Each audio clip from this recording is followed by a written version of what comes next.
I don't ever. If you would please join us in prayer and pledge. Good morning. Let's pray. Lord, we are meeting today to conduct matters of business. Guide our hearts and our minds in the spirit of fairness, right thought, and speech. Impart your supreme wisdom upon our activities so that our affairs may reach a successful conclusion. Thank you for being a source of guidance today. Amen.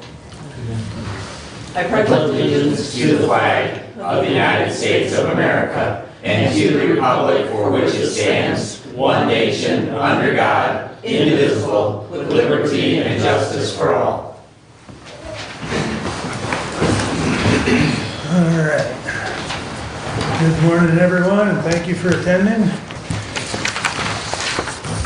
We will have our first call out to the public. We'll have 2 public comments, one now and one at the end of the meeting. Anyone wish to address us at this time? I do if nobody else does. You have the floor, Stephanie. Stuck this up there. I can move it. That's okay. Stephanie Kaiser, County Treasurer. Just wanted to bring up the URM for the county. We only have 2 participants, and we pay $50 a month premium to have this company pay those claims out. And they up the price from $2 to $4.15 per individual per pay, I believe, or per month, I'm not sure. So they more than doubled their fee, and we only have 2 participants. I'm wondering if I'm not sure if AFLAC URM is required, or if we can suspend that till we have more participation, but we pay $50 a month for it for just 2 people. What is URM? Yeah, exactly. Unreimbursed medical through AFLAC, so that they pay your claims, you put so much in of your money, and then they pay those claims for you once they come through. I think one of them might be childcare, but the other one I don't think it is. And I just got those numbers today, so that's why I'm bringing it up today on the participants. So something that the board might want to consider. Kathy, you want to check into that? Yep. Thank you. And then my second, I do need to have January, still have Tuesdays and Thursdays closing to the public. I have my second new girl just started yesterday. And after Beth leaves, we're not going to have anybody but Tamara and I to train both of those and get everything done. So we need to play catch up on those off days from the day before.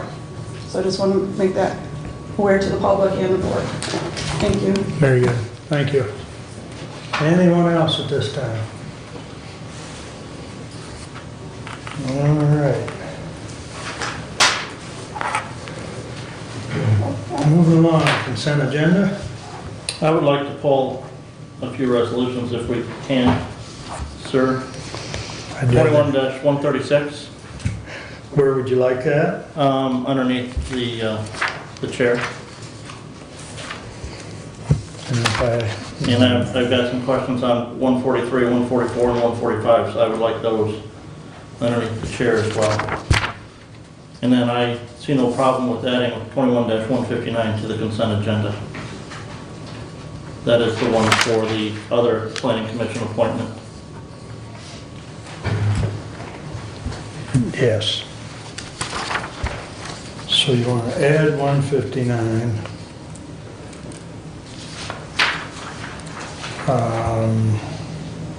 Tell me again, 143 what? 143, 144, and 145. Thank you.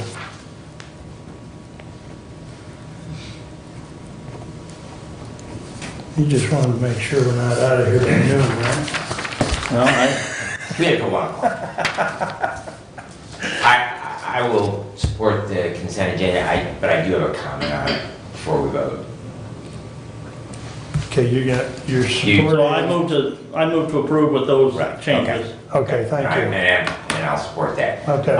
My only comment was on these appointments. I believe that there is a resolution in regards to term limits and appointments. And I was just wondering if anyone had taken the moment to see if any of these reappointments are contrary to board policy in regards to that we have a 10-year term limit.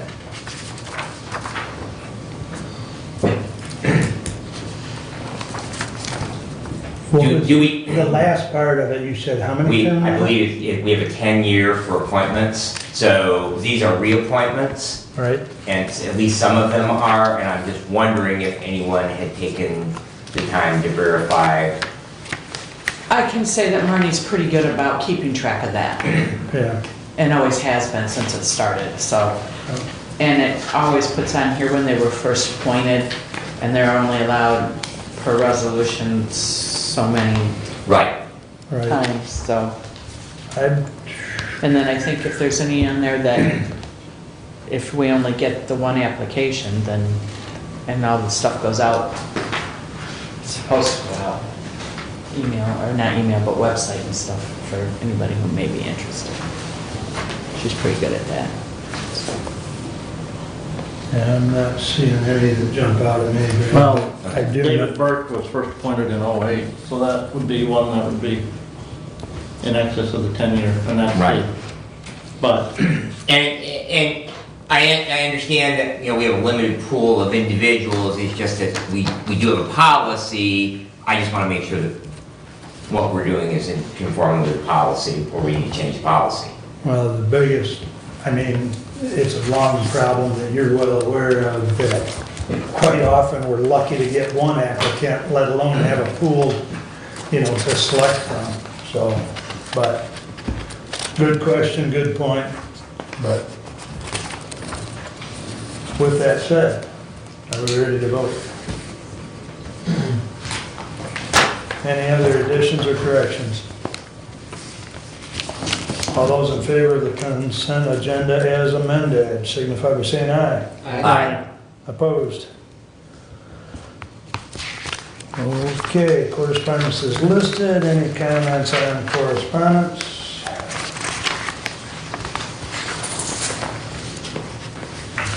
Hearing none, I'd entertain a motion to approve the regular agenda. So moved. support.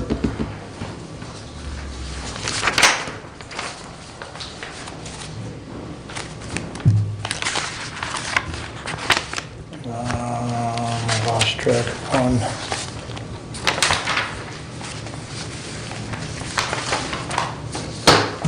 Okay, I'm good. Any other additions or corrections to the regular agenda? Hearing none, all those in favor signify by saying aye. Aye. Opposed, same sign. Matt, you're up. Sure. All right. Morning, Commissioners.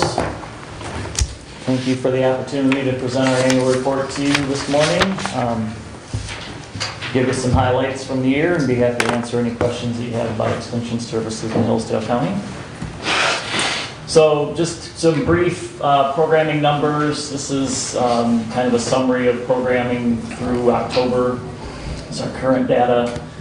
So we did have 11 programs in person in the county, 141 attendees, and then statewide programs. So some of those are virtual, obviously, attended by Hillsdale residents, and then you can see the number of those participating in those programs. And just take note in the title there that this does not include your 4-H enrollments for programming in those numbers. Sign those, hand them over to me, please. So other services that we offer, we continue to do consumer horticultural assistance. So either by contacting our office directly through the hotline or ask extension online.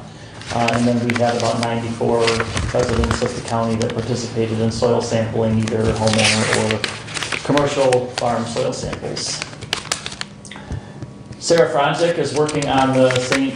Joseph River Watershed Cost Share Program. It's a 319 non-point source watershed implementation grant for just under $200,000. Farmers only in the St. Joe River of Maumee and southern Hillsdale County to decrease phosphorus in Lake Erie, so it's part of the Lake Erie Watershed Basin work that's going on.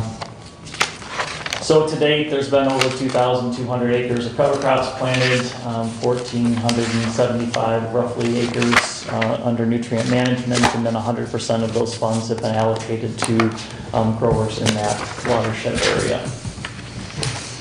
Another agricultural program that we've been instituting across the state is managing farm stress. This is a program that's gotten a lot of traction in the last few years, so you can see the numbers there. Those are statewide numbers, obviously, but we have had Hillsdale growers represented in those numbers throughout the years as well. This is current year programming since 2000. It's an important program given the kind of the state of the world that we live in today, and especially the agricultural economy and things related to that. So it's been an important program for us, and we look to continue to expand those offerings around the state as well.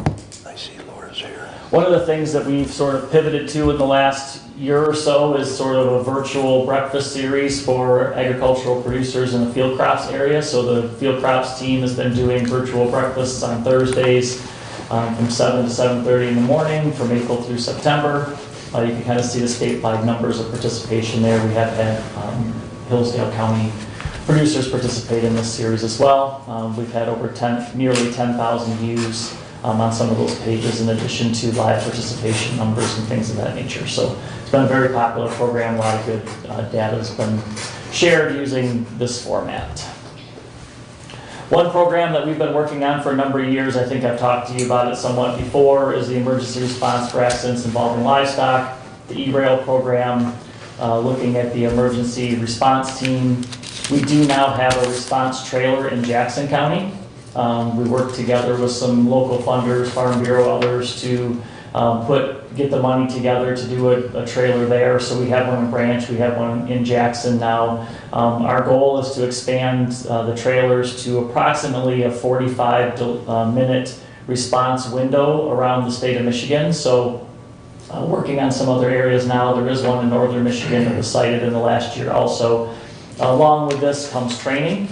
So we do train first responders and those that might attend to an accident involving livestock on proper handling techniques, humane euthanasia, things of that nature, to make sure that those animals are handled properly as well in those incidents that may occur. We do see a number of these accidents on an annual basis around the state of Michigan, so we're looking at trying to expand those offerings. We've been talking to counties and others about potential use of ARPA funds or other, some of the other response monies that are coming in from a safety standpoint, a community response standpoint, to be able to use some dollars to expand those trailers. The trailers with a fully equipped trailer, approximate cost is somewhere in the neighborhood of $20,000. That's gone up a bit in the last year because of all the costs of getting goods and materials in and getting costs of trailers and things of that nature. And then when you add the extensive training that goes along with that, the total cost is about $50,000 to site a trailer in the vicinity. But we think that has a lot of value in the long run for being able to respond to those. Once the trailers are sited, they are the property of the first responders. They're not extension-owned or university-owned equipment. It's done with the intent to put those materials in the hands of those that will be using them. So here's just another picture of what that looks like. Talked about most of that already. Been doing a lot of food safety work around the state recently. District 12 will just provide you some highlights. This does include Hillsdale County as well, obviously. The Serve Safe program kind of went on hiatus when everything sort of went to virtual. The actual Serve Safe program did not have a virtual option that Extension could offer, but they did have one through the National Registry. Safe Food for Healthy Kids. Pantry food safety is another one for food pantries that we've been doing. Cooking for Crowds has been very popular for those that may be delivering meals through churches and things of that nature. Cottage food laws for home-based businesses with certain criteria that are able to market products from their home kitchens. Preserving the harvest, that's more of our food preservation, back to canning and pressure canner testing, things of that nature. And then we have a food safety Q&A site, and then investigating food with science is another science-based curriculum that we use, especially with youth, to talk about food safety with those organizations. And then we also have a food safety hotline similar to a consumer horticulture hotline that individuals can call at any time and get information related to food safety, whether it's preparation, preservation, things of that nature. So we do some pressure canner testing. It's been a popular thing over the years. Now with some of the newer technology, it's not as critical for many that have different sorts of things that they can use to pressure can. They don't require the annual testing, but we do have canner tester tools in all of our offices so that we can respond to those as needed. to make sure that your pressure valve is accurate and those things, so that you do get the proper technique when you're using pressure canner testing. Been doing some work with farmers markets around the district and area as needed, and doing some food safety training there as well. Shopping, storing Michigan produce, so some work around preserving the Michigan Harvest series, as I mentioned previously. And then also planting and growing strawberries was a series that we offered last spring. And then food safety in the garden is something that we also offered around handling and, care and caution if you're eating produce directly from the garden as you're out working, things of that nature. Talk about that.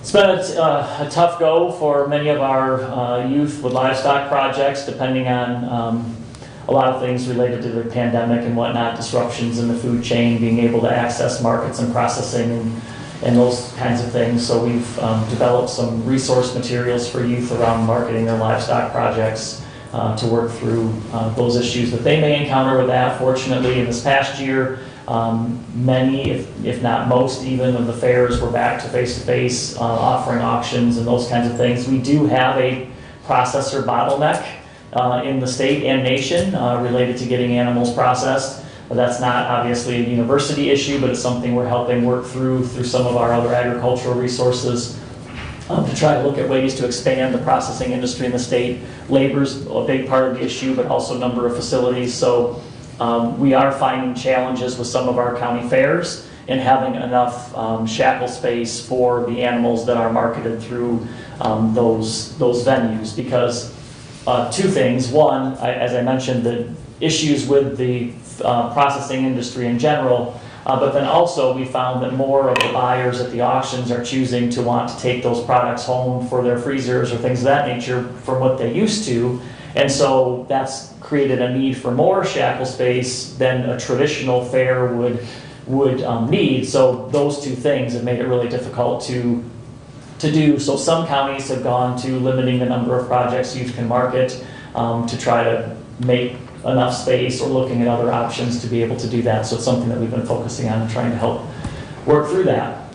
I know that you have met Michael Crafts at a previous meeting, and we'll certainly get him back down here to provide you some updates directly in the future, but he is our new 4-H program coordinator that we hired not too long before the fair this year. We worked really hard in Hillsdale, honestly, in the county this year around 4-H and fair-related issues. Janelle Stewart from Lenawee County spent a significant amount of time here this summer as we were in transition, working with Inza Raymond. I spent quite a bit of time working with our 4-H council, our fair board, fair management, on working through a lot of issues and challenges related to programming and what happened in 2020 with face-to-face and virtual and those kinds of things. So I'm really proud of the work that we've done as an organization to kind of right the ship, so to speak, on where we are with 4-H. Couple of the highlights: we were able to get a finalized kitchen agreement with the fair. That's something that started pre-pandemic and then got messy during the pandemic, so we worked through all of those things. We have an agreement now. It's a multi-year agreement, so we won't have to renew that anytime in the next few years. This year, as many of you know, if you attended the fair, we didn't run the traditional 4-H kitchen, as it were. There was a lot of state, local, university guidance that just didn't come together with the right timing to be able to kind of do the quote what we've always done. But we did offer, through some grant dollars that we had, we offered free meals to 4-Hers and their families during fair time using the kitchen. We had some generous donations from the community as well to make that work. So we were able to offer something and used it as really a recruitment tool for 4-H, and we think it was somewhat successful. One of the challenges that we had, as we talked about before, is just kind of reestablishing 4-H's place in the fair.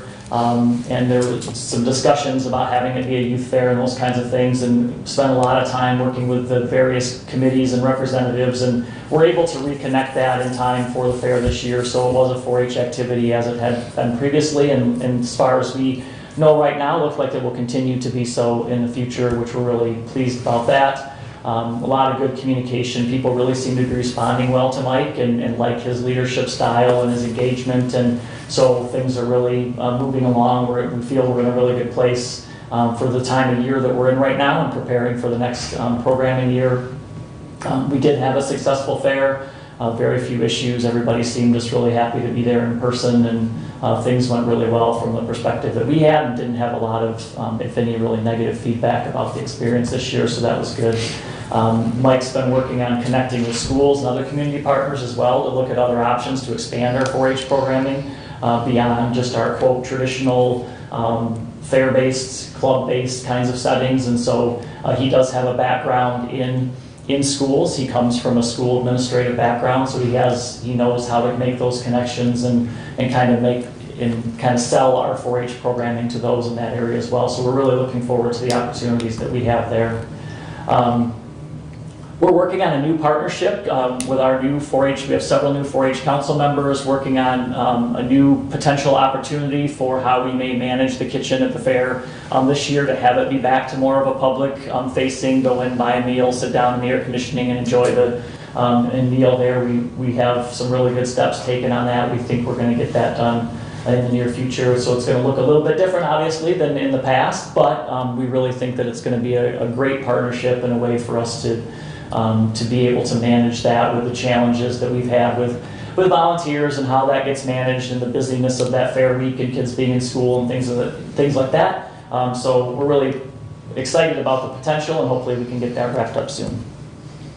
And then again, Mike's a great communicator. He's really working hard on being kind of over communicating, if you will, up front, just to make sure everybody knows what information they need and how to get it, and really working on the web presence that we have as well, to make sure that everything's update, current, easy to access, things like that. So Mike's doing a really great job, and we're really pleased to have him here, and just really happy with where things are with the 4-H program right now. We're not getting much, if any, negative feedback from the community about things, so we're moving forward in a positive way. So with that concludes my presentation. I would be happy to answer any questions that you have. Just one thing you brought up there, Matt, and I don't think we'd even talked about it in any of our advisory council meetings. You talked about the limited processing capability. And I guess the one thing that I noticed in the fairs that I went to this year, in that is not only were there a limited number of spaces for people who were buying animals to send to processors, but many of these fairs eliminated the availability of those purchasers to donate that animal to the food banks. Where many fairs in the past, you bought an animal, you could pay for the animal, have it shipped for processing, for that meat then to be donated to a local food bank. And so not only, so our local food banks are potentially seeing a shortage of donation in that regard because of that lack of processing. So. Yeah, it's a huge issue, and especially with that area, and the reason that we saw a drop off in that specifically is because that requires a USDA inspected processing of that animal, which is even more limited. So if you shrink that pool all the way down, it makes it really difficult to get into those markets like we used to be able to. So we're trying to find other solutions for that, but we're sort of bound by the federal rules on getting meat products into the food banks. So. Is MSU back to processing animals for individuals? Because I know at one point during the pandemic, they had pretty much stopped that. I think they are. I don't know about processing for other individuals. They're back processing. Okay. That I know. Yeah. I couldn't tell you 100% for sure if they're back to doing custom work or not. Because I've got some friends up around Stockbridge that they had to find a new processor. Yeah, with some of the regulations around in-person things and whatnot, they couldn't do that for a while. But they are back processing, that I know. But I don't know if they're doing custom right now or not. I would assume they are. Okay. But I don't know that for sure. Okay. Thank you. Any other questions from that? Just, like he said, he highlighted Mr. Crafts, and he has been a blessing, I think, to the Hillsdale County 4-H community. Has really hit the ground running and is really working his best to re-engage the community in the 4-H activities. So hats off to that. Yes, decision. He's doing a great job. Appreciate it. And Brent, I'd like to take up 148 while Matt's right there. We can do that to the Honorable Board of Commissioners. We recommend the chairperson of the Board of Commissioners be authorized to sign the MSU extension agreement for extension services for the period January 1, 2022 to December 31, 2022. Furthermore, the County of Hillsdale shall pay to MSUE $118,110, which is the total county assessment for the fiscal year 2022. Payments of $29,527.50 will be made the first month of each quarter of the county fiscal year and sent to MSU Extension Business Office, Justin S. Morrill Hall of Agriculture, 446 West Circle Drive, room 160, East Lansing, Michigan, 48824. Respectfully submitted, Brent Leininger, Chair, Human Services Committee. Support. Moved and supported. Any questions? All in favor signify by saying aye. Aye. Opposed, same sign. Done Thank you for deal. your time and support. I appreciate it. Thank you, Matt. Thank you, Matt, would you like me to email this to you when it's all set? That would be wonderful. Okay. Thank you. All right. Moving along. We have a district court safety issue. Laura, you want to talk to that, or is Nikki here? or- Nikki's here. I'm sorry, I didn't see you sitting there. Good morning. Hope everybody had a good Christmas. Last Wednesday was my last day. I'm on vacation this week, and we had some sentencings in the morning at district court. A couple of them appeared in person because they have some phone issues and some technical issues that they needed to be there in person. We had an out-of-control person that was sentenced to jail. She went absolutely ballistic in the courtroom. Chairs were flying. The deputy that was in the courtroom was injured. It was, from my viewpoint, as I sit every day in the courtroom and do court reporting, it was something we've just been waiting for to happen. As I looked at it from back from the beginning, I looked at her sitting there at the council table digging through her big purse, not knowing what's in her purse because we don't have anybody to check them. Since so, we've put a note on the door that says 6x5 by 4x5 packages are only allowed in the courthouse, but who polices that? And I just think of all the things that could have possibly gone wrong that day. And the things that did go wrong. We had another defendant in the courtroom who was kind of collateral damage because of this, that ended up going to the hospital with a panic attack because of everything that happened. And his family was in there with him. And it's something that, I don't know, we had that school shooting in Michigan, and I sat there going, wow, that's really too close. I sat there last Wednesday going, this is really too close. I know that Hillsdale County is a great county to live in, and I love Hillsdale County, and I love my home here with my husband and my family. If you look at the jail arrests lately, and you look at the changes in our county, the differences that are coming are, people are not afraid of the police, people are not afraid of the courts, the resisting and obstructings are getting worse.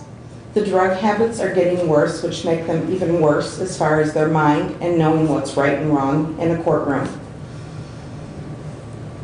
I am here today because I want to ask you to seriously, and I understand that district court is in limbo. I understand that we're in limbo as to where we're going to go, where we're going to be. I get that.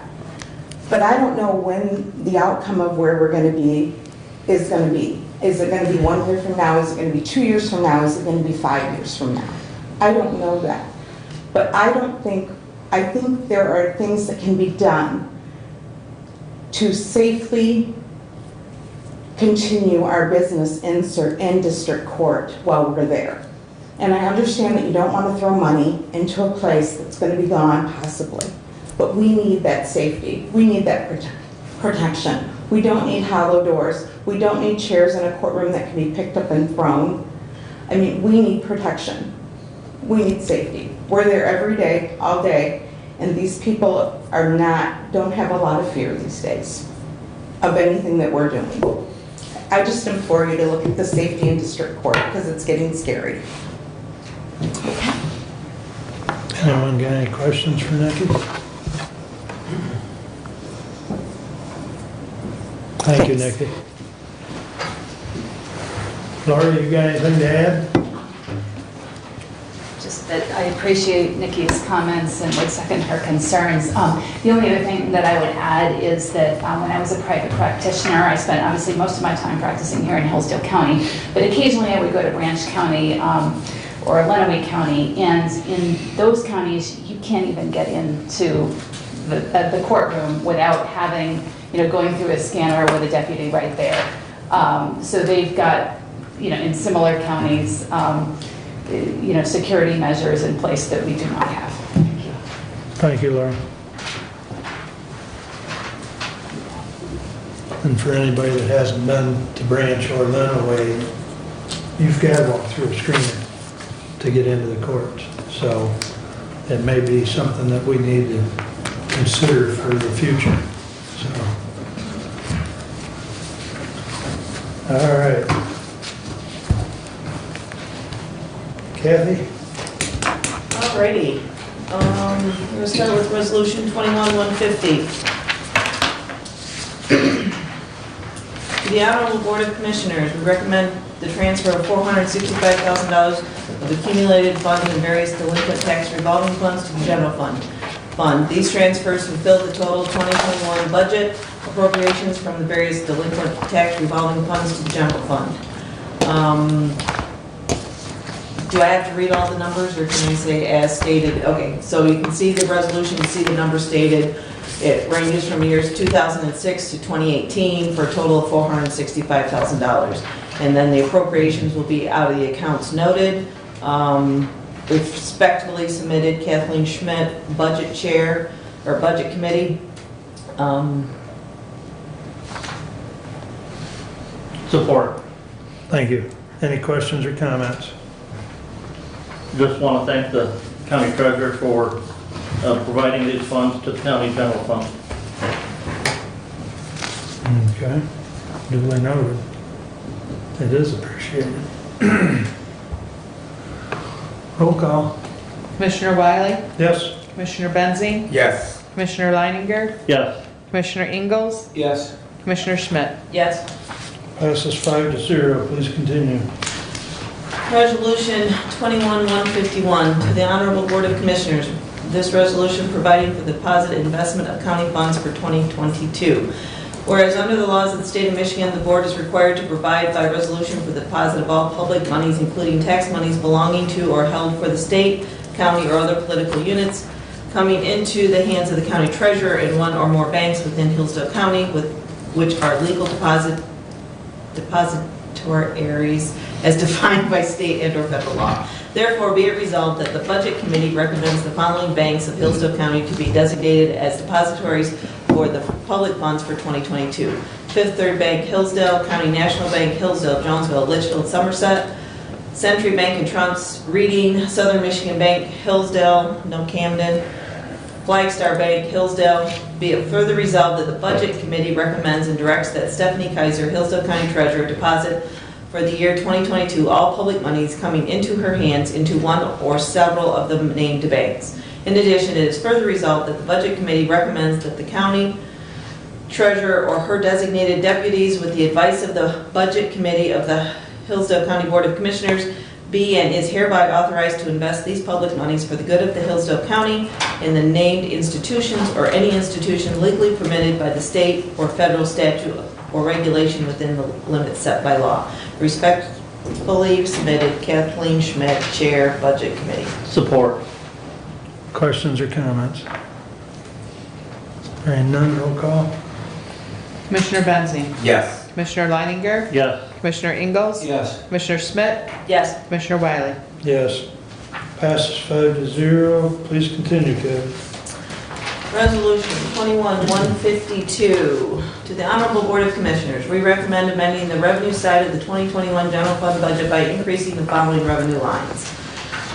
Do you want me to read them all, or just say as stated in the resolution? I think this one you want to read. Okay. Recreation marijuana tax, $56,002. Marine safety reimbursement, $12,000. Election reimbursement, $30,000. Register of Deeds transfer tax, $72,000. Register of Deeds recording, $23,000. District court probation, $17,000. Late fees and warrants, $10,000. District court ordinance fee fines, $13,000. K-9 grant, $14,300. Reimbursement for utilities, $38,000. Health department maintenance, $9,000. For a total of $294,302. We recommend amending the expenditure side of the 2021 general fund budget by decreasing the following expenditure budgets. County treasurer, $30,025.70. Health insurance, $36,000. Employer pension, $18,646. Employer FICA and Medicare, $18,216. HVAC bond debt, $17,000. Special services, $36,744. For a total of $156,631.70. We recommend amending the expenditure side of the 2021 general fund budget by increasing the following expenditure budgets. Board of Commissioners, $5,000. Jury Board, $2,000. Elections, $20,000. Building and Grounds, $25,000. Prosecuting Attorney, $8,000. Senior Center Building, $6,500. Medical Care Building, $32,000. Bus Garage Building, $5,000. County Office Building, $15,000. Sheriff Office, $30,000. Road and Traffic Grant, $3,000. Marine Patrol Enforcement, $9,000. Jail Corrections Department, $75,000. Health Department Building, $7,500. Medical Examiner, $35,000. Workman's Comp, $20,000. Appropriations for the Probate Child Care Fund, $77,500.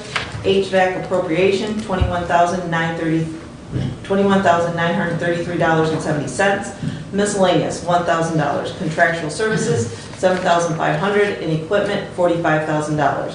For a total of $450,933.70. Respectfully submitted, Kathleen Schmidt, Chair, Budget Committee. Support. Questions or comments? Roll call? Commissioner Leininger? Yes. Commissioner Ingalls? Yes. Commissioner Schmidt? Yes. Commissioner Wiley? Yes. Commissioner Benzing? Yes. Passes 5-0. Please continue. On to 21-153. To the Honorable Board of Commissioners, we recommend approval of the following attached amended special revenue fund budgets for the 2021 fiscal year.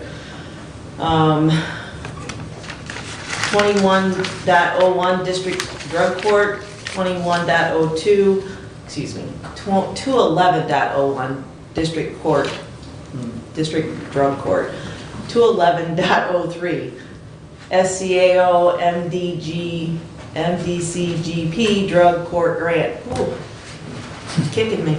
All right, 2011.06 Hillsdale Community Foundation Drug Court Grant, 2015.0 Friend of the Court Fund, 263.00 CPL Fund, 265.01 Drug Forfeiture Sheriff, 267.00 Homeland Security, 267.00 Sheriff CESF Grant, 276.01 CESF Prosecutors Grant, 276.02 CESF District Court Grant, 281.00 American Rescue Fund Plans, 292.19 DHS Child Care Fund, 296.00 Self-Insurance Fund, 366.05 Senior Center 215 Building Project, 370.00 Courthouse HVAC Debt Retirement, 401.00 Capital Projects, 401.01 Courthouse Construction Fund, 470.00 Courthouse HVAC Construction Fund, 639.00 Drain Equipment Revolving Fund, 801.00 Drain Fund, and 841 Lake Levels Fund. Respectfully submitted, Kathleen Schmidt, Chair, Budget Committee. Support. Moved and supported. I might comment that all those funds that you just mentioned are attached and in the packet for anyone and everyone's review. Any comments? Hearing none, roll call. Commissioner Ingalls? Yes. Commissioner Schmidt? Yes. Commissioner Wiley? Yes. Commissioner Benzine? Yes. Commissioner Leininger? Yes. Passes 5-0. Please continue. Resolution 21-154, to the Honorable Board of Commissioners. We recommend the appropriation of such amounts needed from the general fund, special revenue funds, debt retirement funds, capital improvement funds, and enterprise funds to pay claims against Hillsdale County for fiscal year 2022 in the extent that such amounts do not exceed the 2022 approved budgets for said funds. All department heads are expected to comply with Public Act 621 of 1978 concerning their respective budgets. Any expenditure over the authorized budgeted amount must be approved by the Board of Commissioners' recommendation prior to making any such excess expenditure. Respectfully submitted, Kathleen Schmidt, Chair, Budget Committee. Support. Any comments or questions? Roll call, please. Commissioner Schmidt? Yes. Commissioner Wiley? Yes. Commissioner Benzine? Yes. Commissioner Leininger? Yes. Commissioner Ingalls? Yes. Passes 5-0. Please continue. Resolution 21-155, to the Honorable Board of Commissioners. We recommend Derek Ringman, Finance Manager, to be appointed as the Hillsdale County Chief Administrative Officer effective January 1st, 2022, and serving as such until replaced by the County Board of Commissioners. This appointment is to comply with the Uniform Budgeting and Accounting Act, Public Act 2 of 1968 as amended. He shall have all duties and responsibilities as required under the Act. Furthermore, there will be no extra compensation for the services. Respectfully submitted, Kathleen Schmidt, Chair, Budget Committee. Need Support. to add that. We will. Yeah. Support. Thank you, Brent. Any comments? Questions? Just a point of clarification, this is something that he already does, this is continuing, this is so that he can conduct the audit and upload reports to the state of Michigan, and this is not new, it doesn't change how we do things at the county. I will point out one thing that this does change is, in the past, this body adopted a resolution like this every year. And This does not have a sunset. it has a sunset. The sunset is when it's changed by the board. Right. So just to simplify things in the future, why keep bringing this back? Correct. And it does state in the Public Act that he needs this appointment to To do those, many of those things. and yeah. those type of duties. So, okay. Any other comments or questions? All in favor signify by saying aye. Aye. Opposed, same sign. Passes. Please continue, Kathy. Resolution 21-156, to the Honorable Board of Commissioners. Derek Ringman, in addition to his duties as a finance manager, will continue his interim administrative duties for the County of Hillsdale Health Plans. Therefore, we, the Honorable Board of Commissioners, do hereby set an annual stipend of $2,000 to be paid to Derek Ringman for the internal administration of the County of Hillsdale's health insurance plan. This stipend will be distributed evenly over the course of 26 pays a year in addition to his regular wage as finance manager. Furthermore, this stipend will continue until changed by the Hillsdale County Board of Commissioners. The stipend will be taken from the 2022 Finance Department budget account 101.00-191-704.000, permanent salaries. Respectfully submitted, Kathleen Schmidt, Chair, Budget Committee. Support. Comments? I move to strike from the last sentence, 2022.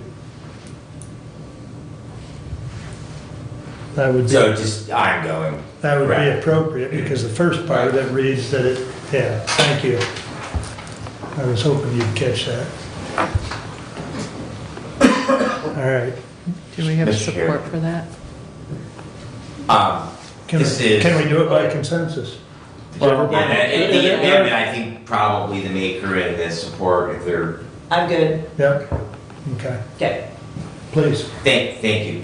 I know we had some discussion about stipends, and now we're coming back with this resolution. So I was just wondering if you could share with the rest of the board if there was a discussion within the budget committee versus increasing the salary of the individual, be paying a stipend, because I'm curious, since we had a discussion about changing the way we did that, and I haven't heard anything more about it, why the reason that we are doing it this way? I would say that the reason we're doing it this way is because this is the way we've been doing it, so this resolution needs to come back to the board. As you know, in this resolution, it will not have a sunset, it will continue until it's changed.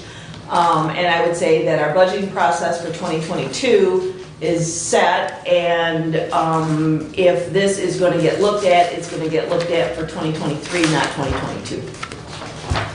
I would agree.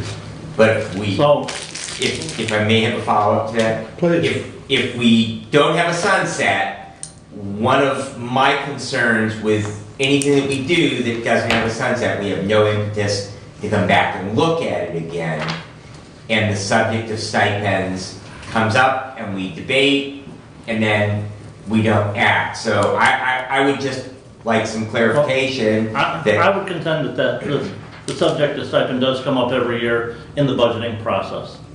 I tried to remove this stipend 2 weeks ago, and that was voted down, and it was voted to continue it in this manner in the budget that was approved by this body. So if you approve the budget, then this is just approving the authorization of those funds per that approved budget.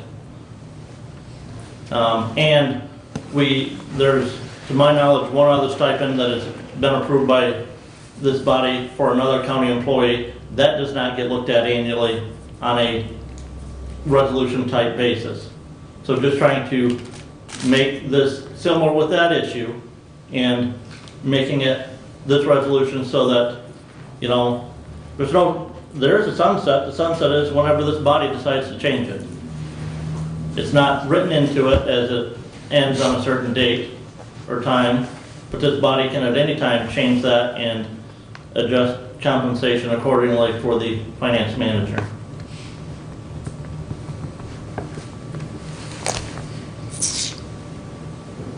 Any other discussion? I think we better have a roll call, please. Commissioner Riley? Yes? Commissioner Benzing? no, Commissioner Leininger? Yes. Commissioner Ingalls? Yes. Commissioner Schmidt? Yes.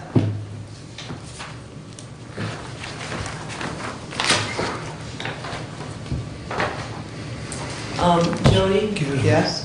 on resolution 21-155, the date on there was wrong. It should have been 2021, not 2020. So I don't know if anybody caught that. And 155? Yes, No, upper right-hand corner. yep. December 28th, 2021. Okay, in the packet originally it was 2020. So- Oh, okay. Okay. Mine All right. says 2021. Okay, very good. All right. So I think I'm done with my resolutions. All right, the other thing I wanted to mention was, and it's come to our attention that, and I shared with all the commissioners the letter from Sheriff Hodshire regarding the purchase of 2 Dodge Chargers for $10,000 from Lenawee County. He traded to them one Dodge Charger in addition to the $10,000. He received vehicles with less mileage, and they were front-wheel drive vehicle versus rear wheel drive. And so he thought that was an improvement, and if you're driving on slippery roads, I think it's definitely an improvement. So we're bringing it to your attention that that's what he did. This was done December 16th of 2021. And as noted in his letter, he researched the values, and this was less money than if he were to try to go out and buy those vehicles.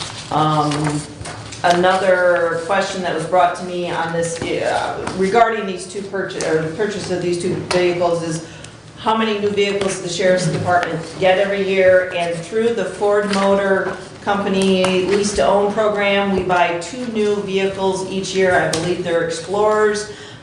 We pay for them over 3 years, and then they're ours. So the 2 new vehicles in 2021 were received in July. The cost of those vehicles were $81,730. The lease, and that's what those vehicles would cost over 3 years, or you paid 1/3 Okay, so the payments we actually paid in 2021 was about $82,360. The sheriff disposes of the vehicles according to policy, or as if he has other needs for it within the county or whatever, as he sees it. Sheriff determines what happens after they buy the new vehicles, if they get rid of any. So that was what I found out about that. Other than that, I went to my various meetings, townships and cities and villages, and I will express condolences for Mr. Smith's family. The Litchfield mayor passed away and unexpectedly, so that was, again, my condolences to that family. So, other than that, I hope everybody had a Merry Christmas. Hope you have a good New Year. Any questions for Kathy? All right, Brent, All right. action items? Yes, I will deal with the resolution 21-157 first. To the Honorable Board of Commissioners, we recommend payment to the Hillsdale Branch St. Joseph Health Department and the amount totaling $235,592.90. This is based on the $5.15 per person, according to the U.S. Census population for Hillsdale County, which is 45,746. This appropriation will be submitted due to the Health Department in equal quarterly installments due in the first month of each quarter, and is to be charged to appropriations number 101.00-901-99-001, commencing January 2022. Respectfully submitted, Brent A. Leiniger, Chair, Human Services Committee. Support. This is to comply with the funding request from the Health Department for the 2022 county allocation. And correct me if I'm wrong, the budget committee, that's already in the budget? The budget's already What is in the approved? budget, yes. Okay. Any other questions or comments? I have a question. Each quarter we do a payment, will we have a discussion each quarter regarding the payment, or this will automatically accomplish all 4 quarters? This will automatically accomplish all 4 quarters. And I do believe if you go back, Commissioner Ingalls, and read the lease agreement for the Health Department building, that first quarterly payment through the lease agreement requires a deduction of $1 from that first quarterly payment. I didn't spell it out in here because that's taken care of in the lease agreement. Correct. Okay, any other questions? All those in favor signify by saying aye. Aye. Opposed, same sign. Passes. Please continue with 130. Move to take from the table Resolution 21-131. Support. All right. I would ask that you reread it just for the public. We have to vote on removing. Removing it from the You table. are correct. All those in favor of removing it from the table signify by saying aye. Aye. Opposed? All right, now, if you would, please. Yes, I need to find it here because I thought I had printed a copy of it. And if I did, I apparently left that.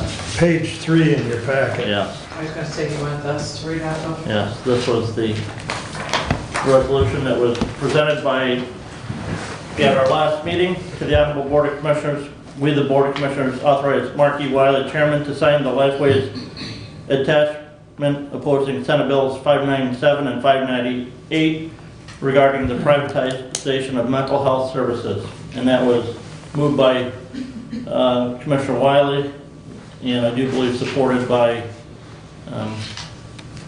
Commissioner Benson at our last meeting. I believe that's correct. I So, think you supported it just so we can get it open for discussion.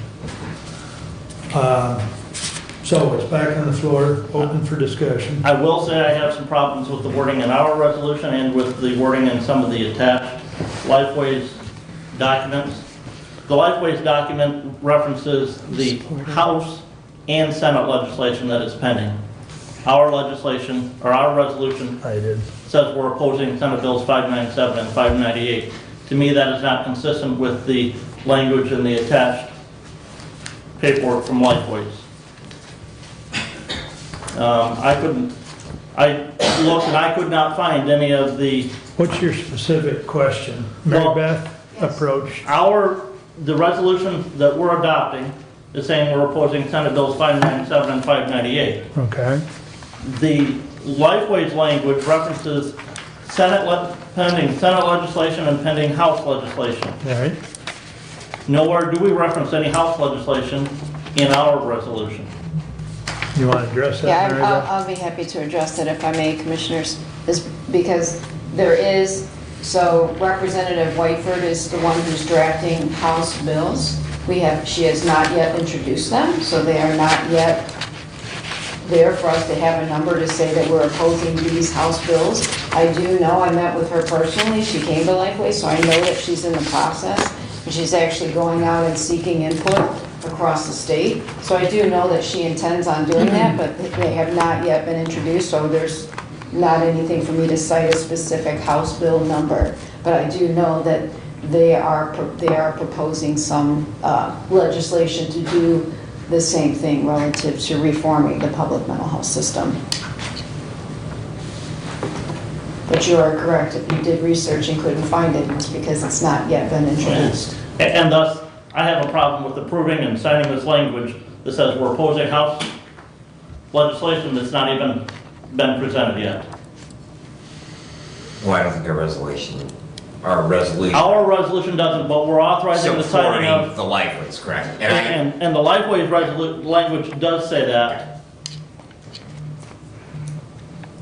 Mr. Chair, are you finished? There's just some other language issues in the Lifeways that I would prefer written differently. I can't support it as presented. Not that, okay, again, not that it's not a good idea, but just as written and is authorizing to say we're opposing all this legislation, we don't even know what part of the legislation may be that we're opposing. So with that said, do you have some specific things in the Lifeways language? Because Mary Beth's here, and I'm sure she'd be happy to address those specific problems you have. Yes, it says proposals in the House and Senate. There is no proposal in the House right now. So what if I'm hearing you correctly, you'd like the House language stricken out of this? Completely. I mean, if we're talking about two Senate bills, then let's talk about two Senate bills and not talk about possible legislation in the House of Representatives. So at a later date and time, when the House bills are put together, then Mary Beth would have to come back to us with another letter opposing those two, presumably. Potentially, yes. Okay. We have no idea what that legislation is going to read at that point in time. Well, it's going to be a mirror image, I'm sure, but, or I suspect, they usually are. The other thing is, I wonder if we're wasting our time with this because I don't foresee the governor of the state signing the legislation as it's been presented and proposed. It's part of the process, as far as I'm concerned. When you look at the list of individuals that have already signed on in opposition, it's like anything, and you're very familiar with Farm Bureau's process. We hammer it home that we're either for something or we're against something. And quite often your voice is heard, but your voice is better heard when there's numbers. So I guess I would ask Mary Beth if she's okay with redoing it in respect to removing the Yeah, House we can- language. I'd be happy to remove the House language because we do know what the Senate bills Correct. are out there. Okay. Brad? Thank you, Mr. Chair. I have a couple of things. The first is that I had noted in the list of supporters to the resolution, our partner, Jackson County, and you were going to inquire from the chairman of the Jackson Board of Commissioners if they have taken up and passed a resolution in support or not. Last week. They have, correct, Mary Yes, Beth? last Tuesday, their board voted in support of Okay, the so that, resolution.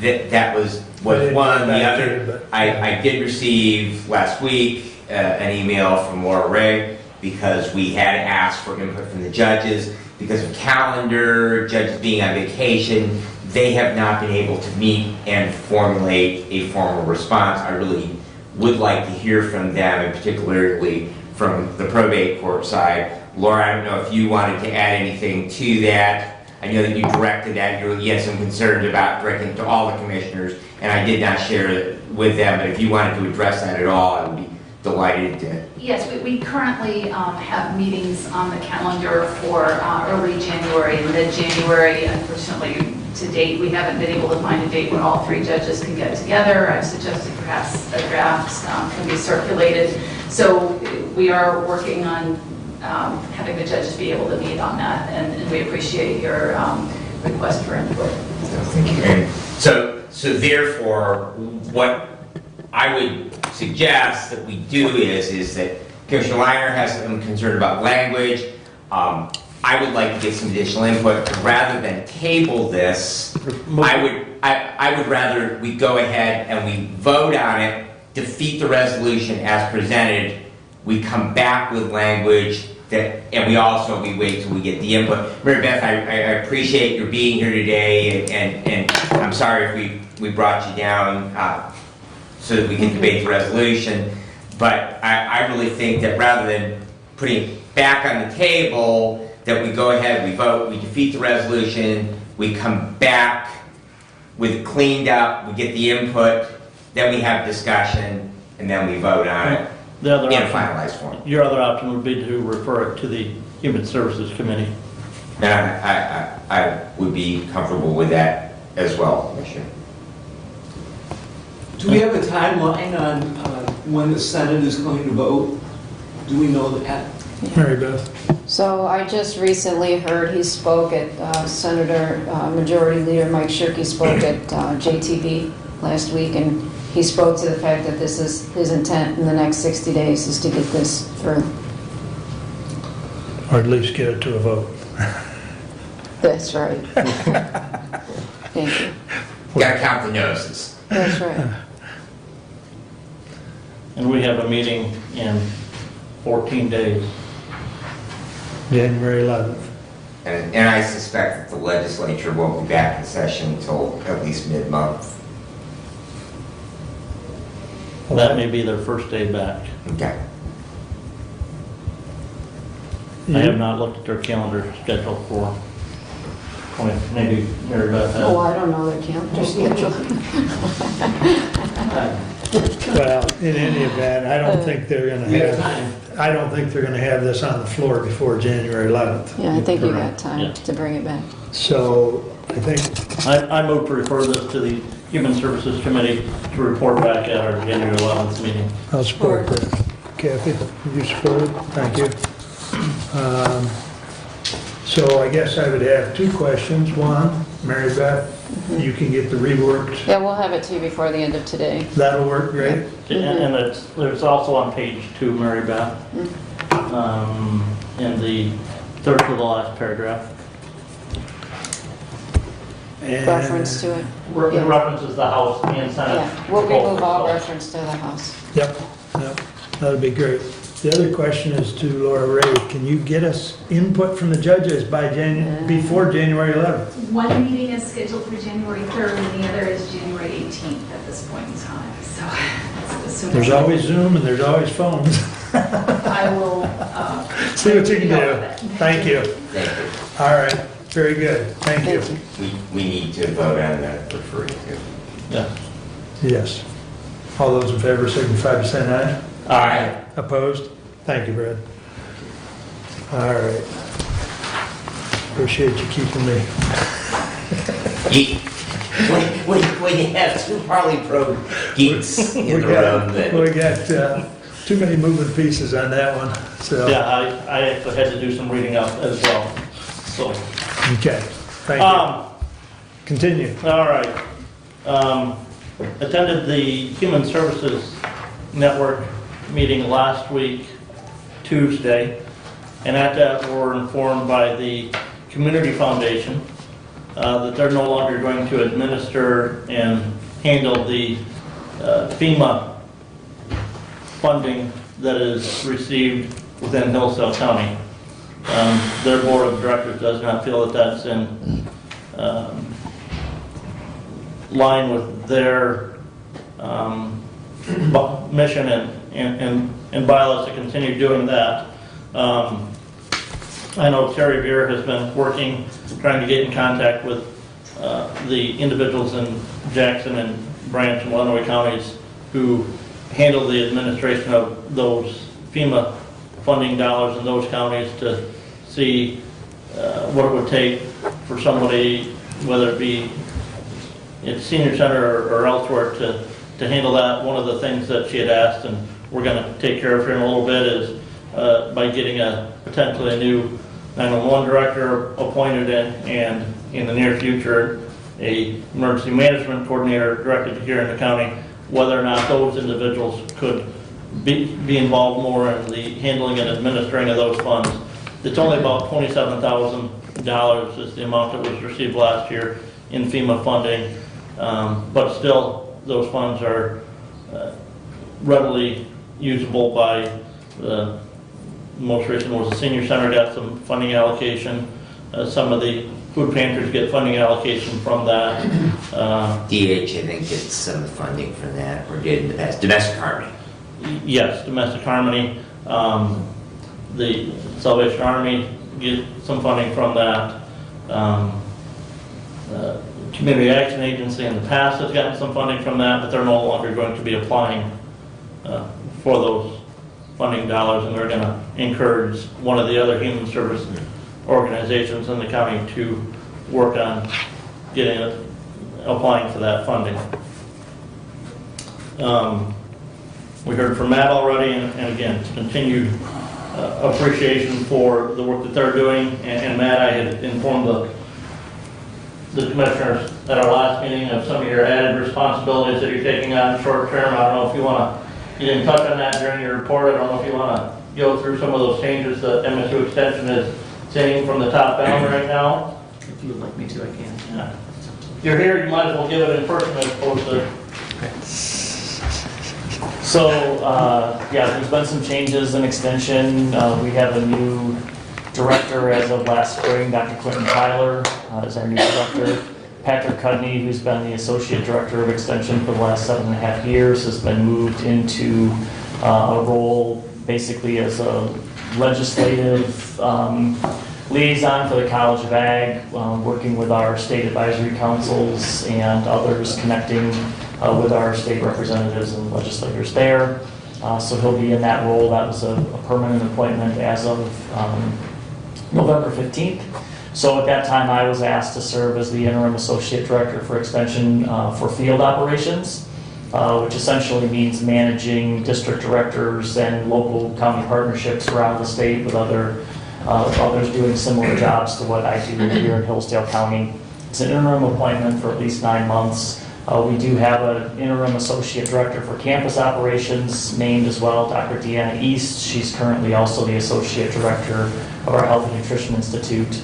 So she'll be in that role also on an interim basis for 9 months. There will be a national search for the associate director position or the split positions. We haven't quite decided yet where we're going to land with that. Most likely in a split position. It just makes more sense functionally for the organization to do that. So in the meantime, I'm working on finding an interim backfill for my district director work. I've been doing both roles since mid-November.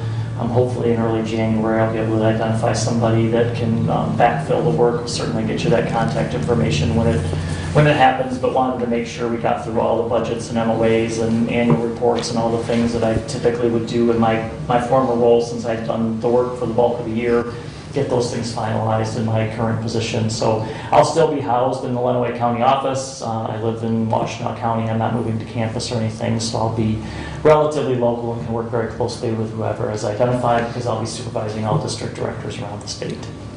So those are the major changes for right now, and again, that's all interim and temporary until we can get that sorted out. There is also a dean search going on in the College of Ag and Natural Resources where Extension is housed. Dean Hendricks moved to Texas Tech University in a different position there. So once the dean search gets underway, which is supposed to happen early 2022, then that starts the ball rolling on some of these other administrative changes that will follow suit with that. So that's the update. Any questions you'd be happy to answer? Again, thank you, Matt, for your work. Thank you. I appreciate it. Thank you, Matt. There was no senior center meeting this month. There's not been a Michigan Work Southeast meeting since our last board meeting, and Community Action Agency has not met since December 2nd. So that is all that I have at this point in time. Anybody have any questions? Just a comment. The issue that we moved to Human Services, I would like to see that back on the January 11th. That was the motion to refer to committee to Yep. report back on January I 11th. understand that, I just want to emphasize it. So, 'cause I don't want to keep kicking that can too far down the road. So, thank you. All right, Brad, you're up. All right, I'm going to try to. We got a lot of moving pieces here today and a lot about it. The very first thing I would like to do, since we have both Doug and Tracy with us today, is I would like to recognize Doug Sanford, Director Sanford. Thank you for your service to Hillsdale County, much longer on the emergency management side of the house, but also as our 911 director for a number of years. Thank you very, very much, and we greatly appreciate all that you have done for us. You have left an agency in very good hands, and I'm sure that those that follow you will appreciate the organization that you have handed off to them. So thank you. And Tracy, Assistant Director Peter, we hate to lose you. I have honorably served with Tracy as my fire chief and fought fire with him and done medical calls with him over the years. Unfortunately, he likes horses and brown shirts too much, and because of the action of this body where we have authorized the sheriff to allow individuals to attend the police academy, Tracy will be heading off on a new career track and pursuing what he has shared with me is really a lifelong dream of being a law enforcement officer. Tracy, thank you very, very much for your service to the county, and I look forward to working with you out on the road in your new role, so thank you very much. And Doug, I will allow you, if you would be so kind as to introduce Mr. Whitaker, and then I will introduce the resolution after we allow him to speak. I would be happy to do so. Mr. Whitaker, would you please stand for a moment? This is Thomas Whitaker, who has been unanimously recommended by not only the Personnel Subcommittee, but the full 911 Board to take my place and be the next 911 Director. So, welcome, sir, and Brad. Thomas, if you would like to come up to the podium maybe and just tell a little to the board about your background, if you'd be so kind. Apologize, I'm a little nervous about this. I'll get used to it, I'm sure. You'll get used to it. So, again, my name is Thomas Whitaker, appointed by the board, and obviously coming to the commissioners here for approval. A little bit about me. I grew up in the Addison area, so I'm kind of familiar with Hillsdale County as a whole. I currently live in Jackson County. I am a member of the Somerset Township Fire Department. I'm a paramedic and a captain on that department. I've worked with Keith O'Neill, who is obviously now the RU director. He and I worked together at Huron Valley Ambulance. I was a communications supervisor for Huron Valley Ambulance for 10 years, 10 plus years actually. So Keith and I worked pretty close together, and we worked well together. So I hope to continue that relationship with RU and Central Dispatch in this position. I look forward to working with our 5 EMS agencies that cover the county, our 17 fire departments that also cover the county, as well as provide first responders, and our 7 law enforcement agencies, as well as board of commissioners, and move the agency forward in a positive direction. Obviously, I got some big shoes to fill. Doug has done an excellent job, and Tracy has done an excellent job as well, and I mimic the thanks that Commissioner Benzing has. I'm more than willing to answer questions if anybody has any, but I look forward to working with Warren. So. Thank you. All right, 21-149, the Honorable Board of Commissioners, we recommend the appointment of Thomas Whitaker as the Director of Hillsdale County Central Dispatch, effective January 8, 2022, for the annual salary of $56,781 per year, with fringe benefits that are customary for a full-time county employee, and I would move for adoption. Support. Any comments or questions? The only comment I have, I wish that we didn't spell out the annual salary in here. I wish the resolution would have said that the annual salary is determined by the Board of Commissioners. Thus, I'm concerned that we may have to come back and change this resolution, you know, if we change a salary level. I would be friendly with that it be changed to the annual salary as determined by the Board of Commissioners. Yes. Supporters friendly? Yes. Make it so. Is it the Board of Commissioners or the 911? No, we set the, Okay, I just wanted to clarify that so Right. that we're making sure we're the right. No, if it was the 911 board, then. Yeah, I understand that, I just wanted to make sure we were clear, so. yeah, I mean, like I said, that way it's just, I don't know. Well, okay. That's not just simply a matter of striking something, and I don't have enough space to put that in there. Mm-hmm. So do we need to amend that instead of? Yeah, it's gonna happen. The resolution will have to be rewritten, and I will need Brad and Mark to stop it and sign it, because I'll bring chocolate. I can't have chocolate right now, but thank you. Bring carrots. I can't have carrots either. No. She could bring me celery, broccoli, I'll cauliflower. All right, We'll figure something. now that we've got lunch decided. All right, so If you get, after the Well, meeting. but we can go ahead and pass it, it's just, she will have to retype the resolution, and then you and I will both need to sign that, and you can do that when you customarily stop to sign the minutes, and yeah, okay. Even if you guys can stop in a little bit later today, because it'll be done. I mean, it Okay. won't take very long to change it. It's in that system. I just can't. Right, okay.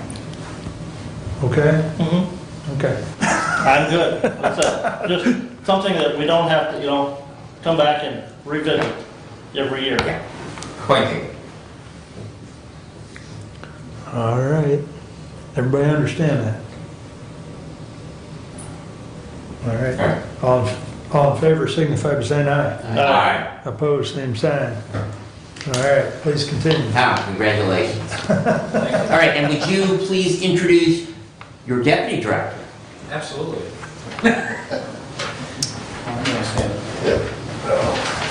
This is Tommy Smith. He also applied for the director's spot, so we kind of fought back and forth about this. I'll let him introduce himself and tell him. Some of you know me, some of you don't.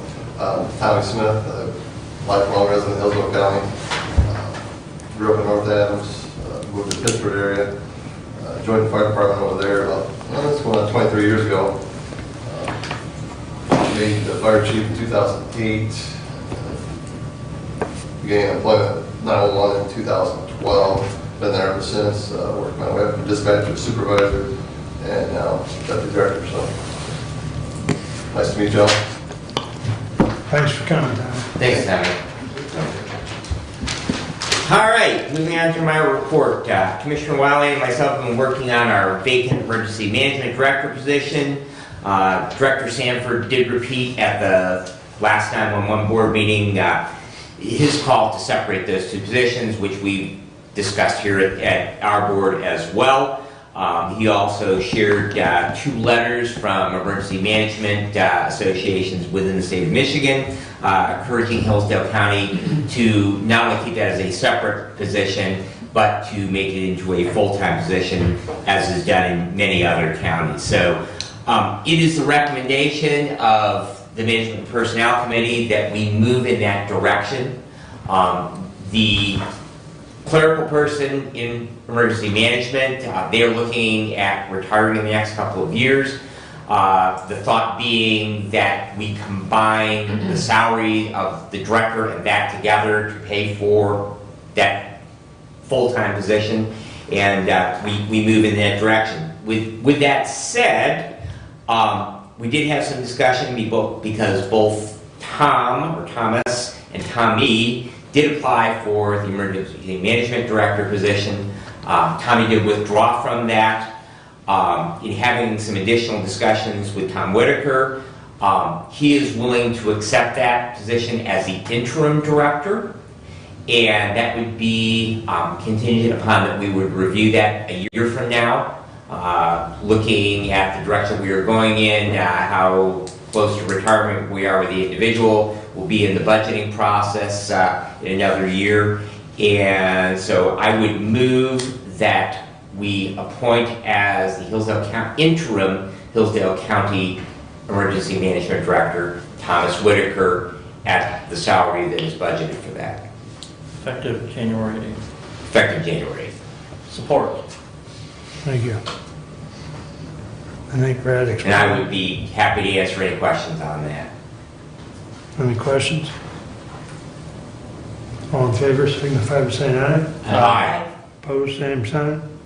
Thank you. Thank you very much. And Tom, thank you for stepping up and doing that. We will work on where we're going to go in with that. I appreciate that, thank you. All right.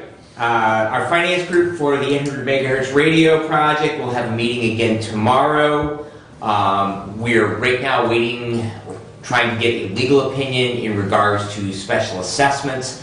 I think that I brought to you after our last meeting that we were looking at potential for either millage. We have a calculation on what it would take to pay for to finance that project with the dollar amount that at least our engineer has predicted for it. We have also looked at a per parcel on improved parcels.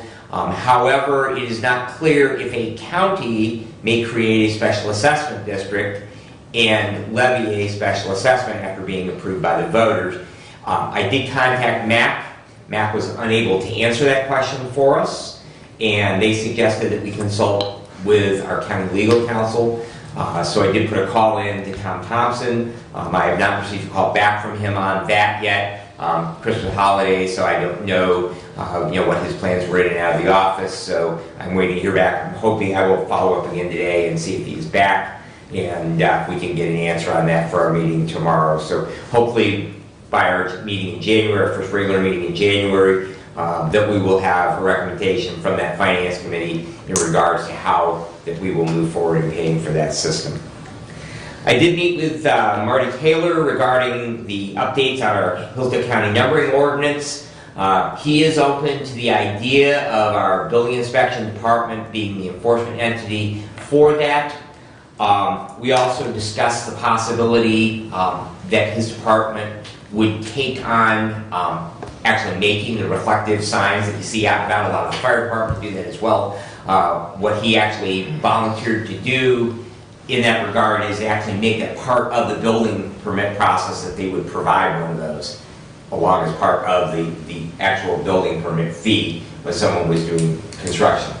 So he also did say that all of his people have the same problem that emergency services do in locating addresses when they are out doing their work, and that whenever they are doing a permit inspection henceforward, they will bring the county numbering ordinance, and they will not finalize permits until there is a visible number on the property. So hopefully that will move us in that direction. Again, I would like to clean up, since that ordinance is almost 30 years old. I would like to go back and revisit it, clean it up, and perhaps include in that, and Marty will work with me on doing that. So hopefully sometime in the first part of the year that we will be able to have something to consider on that.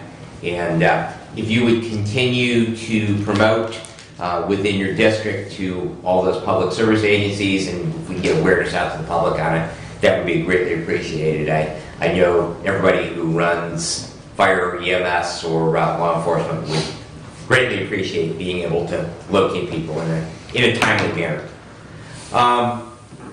Just to reiterate again, staffing at all of our local EMS agencies continues to be at critically low levels. And it's not just a Hillsdale County or Michigan, it's all across the nation. I know yesterday I heard a request from mutual aid in Quincy Township for Branch County for one of our EMS agencies because they didn't have any car available, and that sounded like it was a compound fracture call.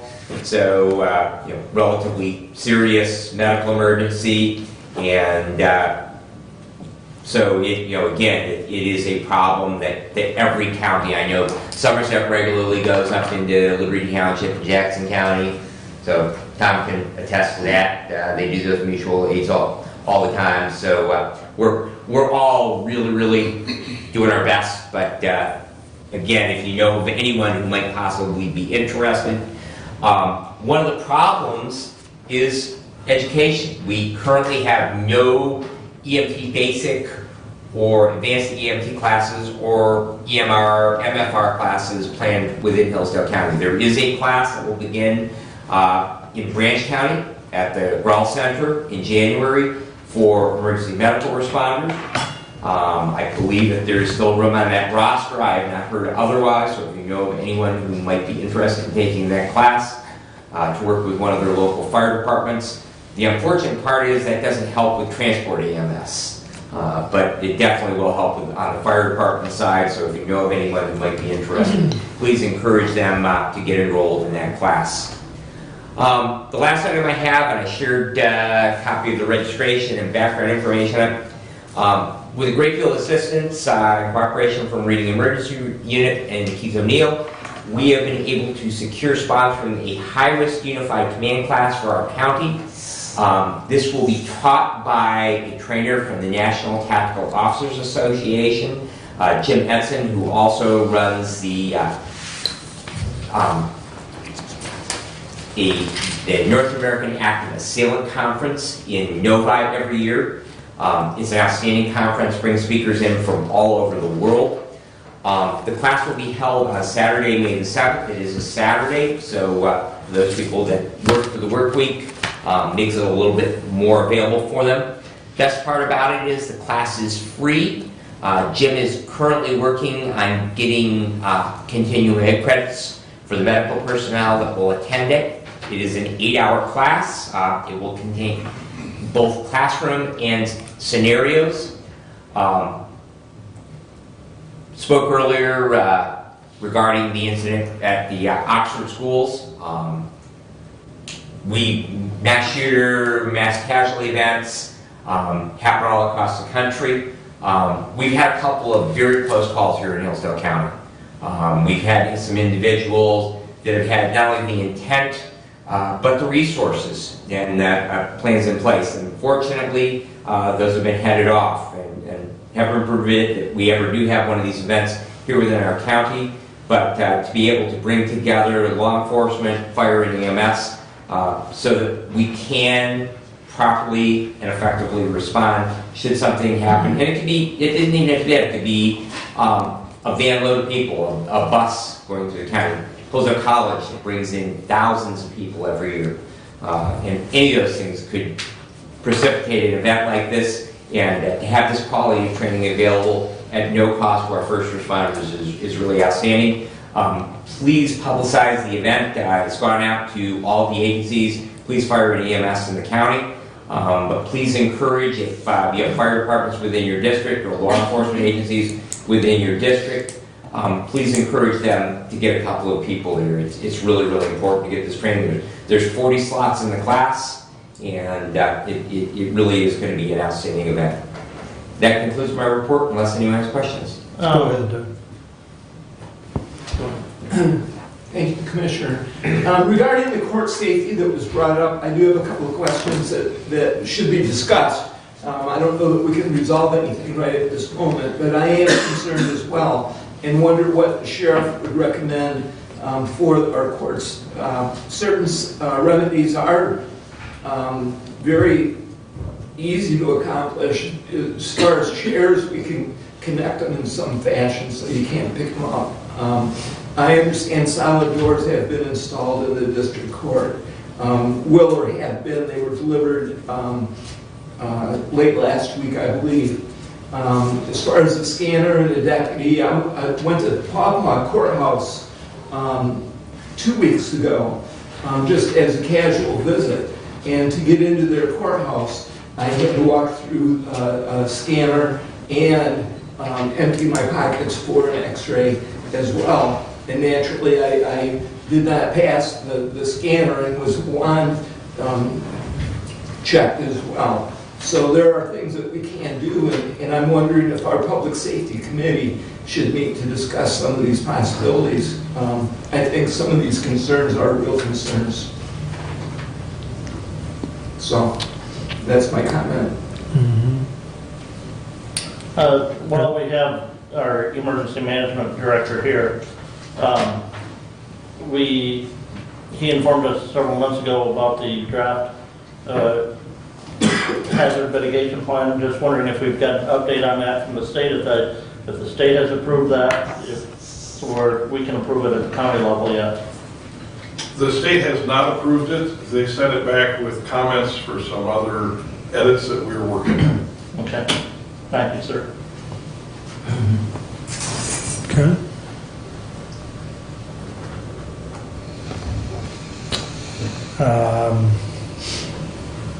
I wrote down, and to follow up on your comment, Doug, I think it's probably a personnel issue as far as safety, but it's also public safety.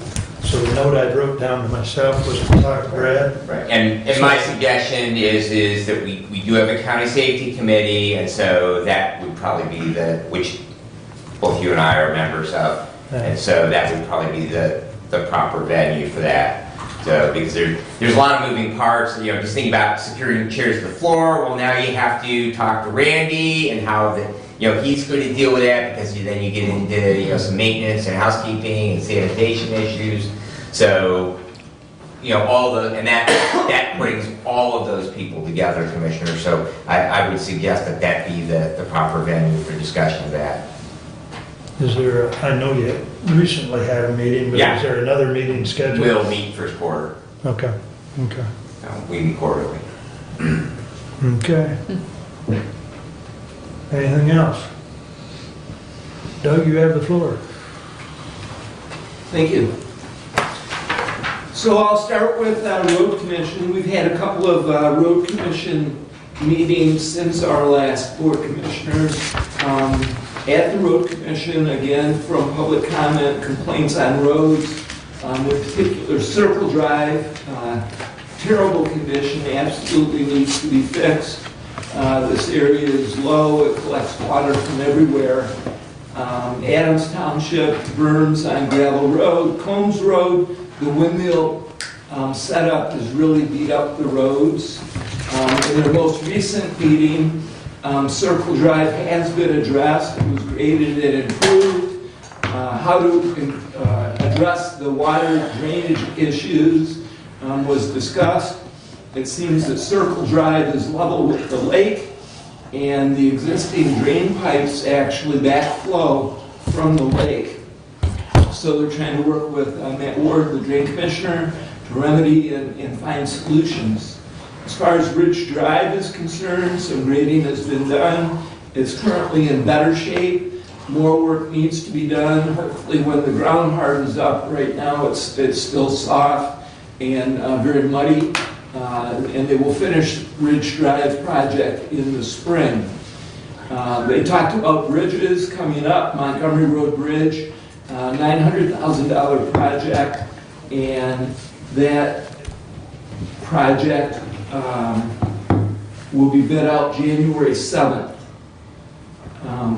The territorial road bridges, $1.85 million. They discussed rerouting during the construction. Easement on Territorial Road, which is the Boy Scout property, has been promised by the end of the year, which will be this week. Road manager John Sanders talked about how material shortages will impact the bridge projects. That's going to be something they need to deal with. There are 2 preservation projects on their list for next summer: chip seal with 2-inch overlay as road preservation, talking about Steenberg and Doty roads, and their budget was approved. They talked about 4 generators that they have received bids on for their office building, the shop, the truck barn, and the radio tower. Lead time on getting those generators is said to be 8 months. They're talking about a manager evaluation, and they would like to implement that evaluation annually. Again, public comment on roads, House Neck Road between Mills and Brown Road, big holes, Knowles Road, south of North Adams to Hoxie, many times water over the road by the school. Seems the shoulder is lower than the road. And they did have a short discussion on the value and importance of increasing the road commission to 5 members.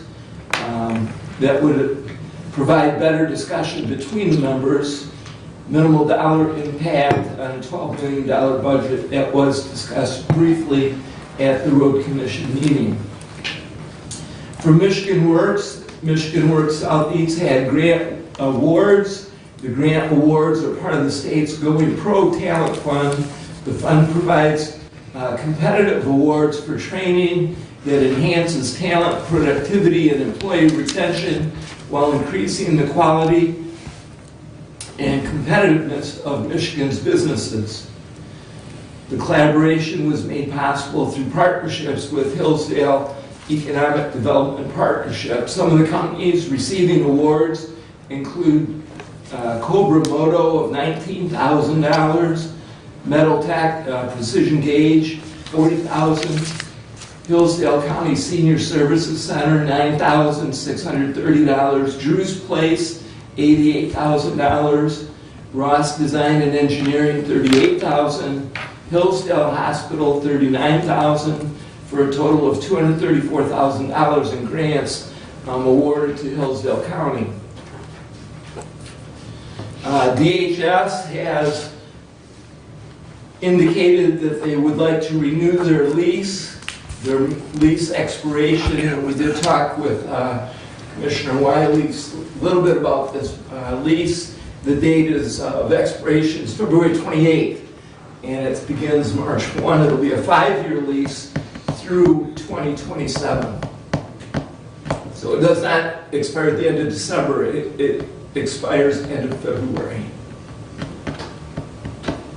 I never got that as far as in the email format or the document.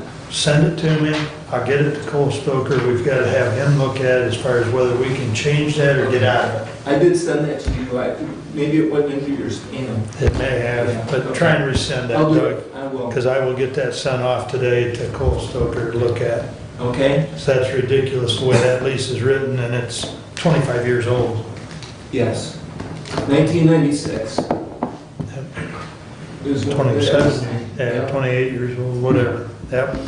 So we received from Nathan Hall a courthouse summary report, which I sent to commissioners. Also a facility list of projects for the ARP funds. I have had discussion with City of Hillsdale regarding the commissioner appointment to their TIFA, and that should happen in January. And that is all I have at this moment. If you have any questions, please ask. Any questions? Okay. Making a note about that lease, so you get that to me, I'll fire it off to Dave Stoker. Okay, thank you.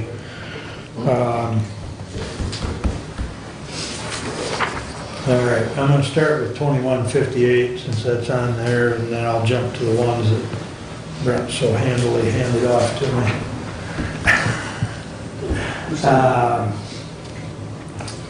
21-158 to the Honorable Board of Commissioners, whereas longevity pay has been eliminated in the majority of employee classifications within the county, and whereas there are still a small number of employees still receiving longevity, it is proposed that longevity be eliminated countywide and the current professional managerial pay schedule and the non-union paraprofessional pay schedule be increased by 32 cents per hour at each step. This increase will mostly offset, this increase will be mostly offset by the elimination of longevity. Additionally, there are 5 employees that receive longevity that are not on one of the schedules. It is proposed that these 5 also receive the 32 cent per hour increase and no longer receive longevity pay. The updated pay schedules and employees are attached. This change is to take effect January 1, 2022. Respectfully submitted, Mark Wiley, Chair.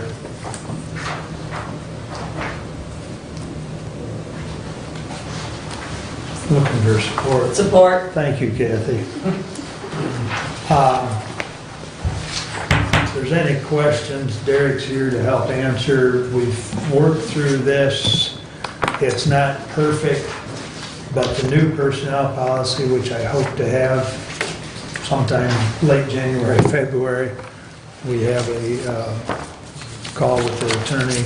I'll get that information to you. I did find it and I forgot to send it. But the other 5 union contracts, and so these are outliers that are still getting longevity, and by building it into the scale, much like we did with the other union contracts, it eliminates that, and it will no longer be in the personnel policy when that comes forward. Laura? I just did have a question for clarification. You may. Answer this. There are employees who are on the SEIU scale who are non-union. Yep. And currently, our handbook, at least our courthouse handbook, says that if you've worked here 4 years, you're entitled to longevity. So I'm just wondering about the impact on those employees. And I think there are 2 of them that we have that aren't listed here. So. Derek? So I guess the first thing I'll say is when the previous judge administration moved those employees to the SEIU, it was understood that anyone that moved to that schedule, which is a 25-year schedule, would no longer get longevity. I don't know if the policies and the handbooks were updated along those lines, but that was the plan at that time. Yeah. So anyone who is on the 25-year SEIU schedule should not get longevity. Now, there was a couple employees that didn't move to a schedule in district court, and at that time, they continued to get longevity because they were not compensated any differently. But At least that was the 25 plan, 2 years ago when it started, so. Longevity was built into that 25-year scale. Okay. So. To my knowledge, Yeah. nothing was signed, so I appreciate the clarification. Yeah, it's not perfect, but we're trying to get everybody on an even playing field as far as the no longevity, and the judges and I have worked on this personnel policy for probably 2 years, and COVID's interrupted and several other things have interrupted, but if that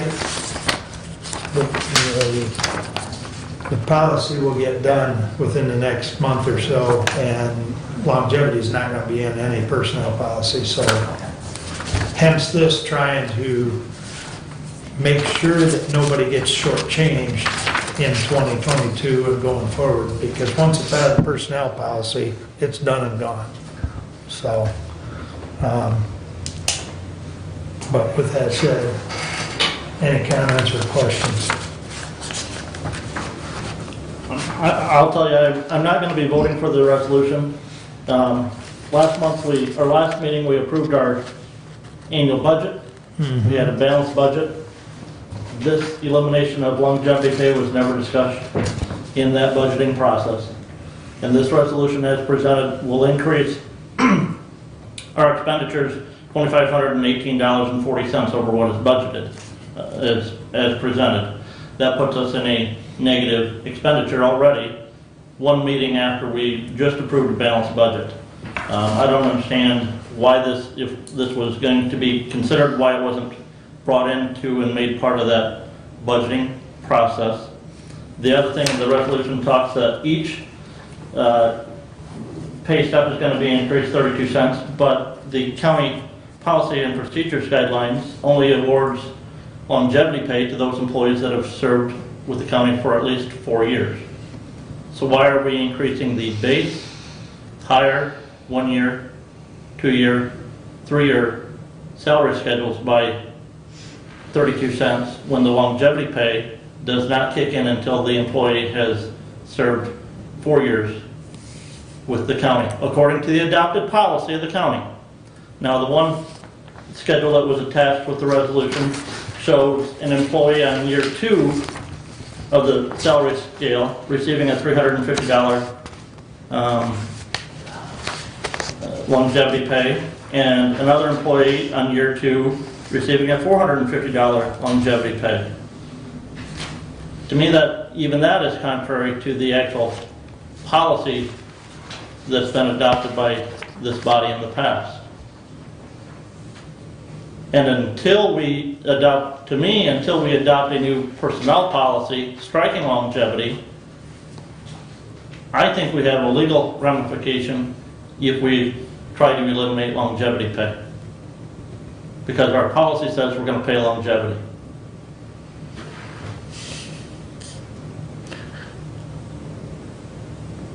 This conversation's been going on for long before your time, Brenton, and not to belittle that fact, but it's been eliminated from all 5 contracts, and it's been talked about being eliminated with the judges because the bulk of the people involved are within their preview. But this is not a new discussion, and actually Derek and I talked about trying to get this, maybe a month and a half ago. It's just it kept falling through the cracks. So Derek has informed me that it can be absorbed into the budget, even though it's $2,500, but oh, of course, I knew you'd be here. Derek, you got any comments on this?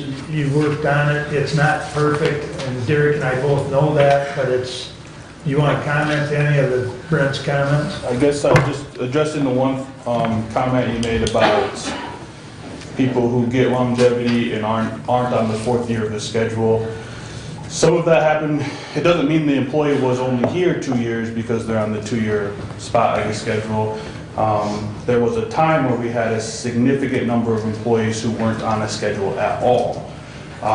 And so there was a process of moving them to a schedule somewhere close to what they were currently making so that they would start being incorporated in that schedule. So there are people that have worked here 10 years that are on step 2 of one of those schedules. So by the policy, they've been here 10 years, so they would get longevity even though they're only paid at a year 2. So that's kind of why that happened. That's the only thing I wanted to address. Sure. Well, and one other thing, and I noticed, the resolution says we're going to increase each step 32 cents, but on the non-union paraprofessional schedule, the higher rates for level 1 and 2 were both increased more than the 32 cents. And that was done more to bring those levels in line with the state minimum wage rate that's increasing January 1 as opposed to, because that's actually more than a 32 cent increase on those 2 levels. Yeah, you're right. And to your point about the higher end rate, theoretically you would not have to change that at all to meet your longevity offset. But I will say that the higher end rates are so low that nobody uses them. They get skipped anyway, for whatever that's worth. When people bring people in, they don't, even in the SEIU, we've seen it, they don't stick to this is the higher end rate, this is what you come in at, because of the difficulties of finding people at those rates. But to Commissioner Langer's point, you don't have to adjust the higher end rate to still get that offset because nobody's currently on the higher end rate.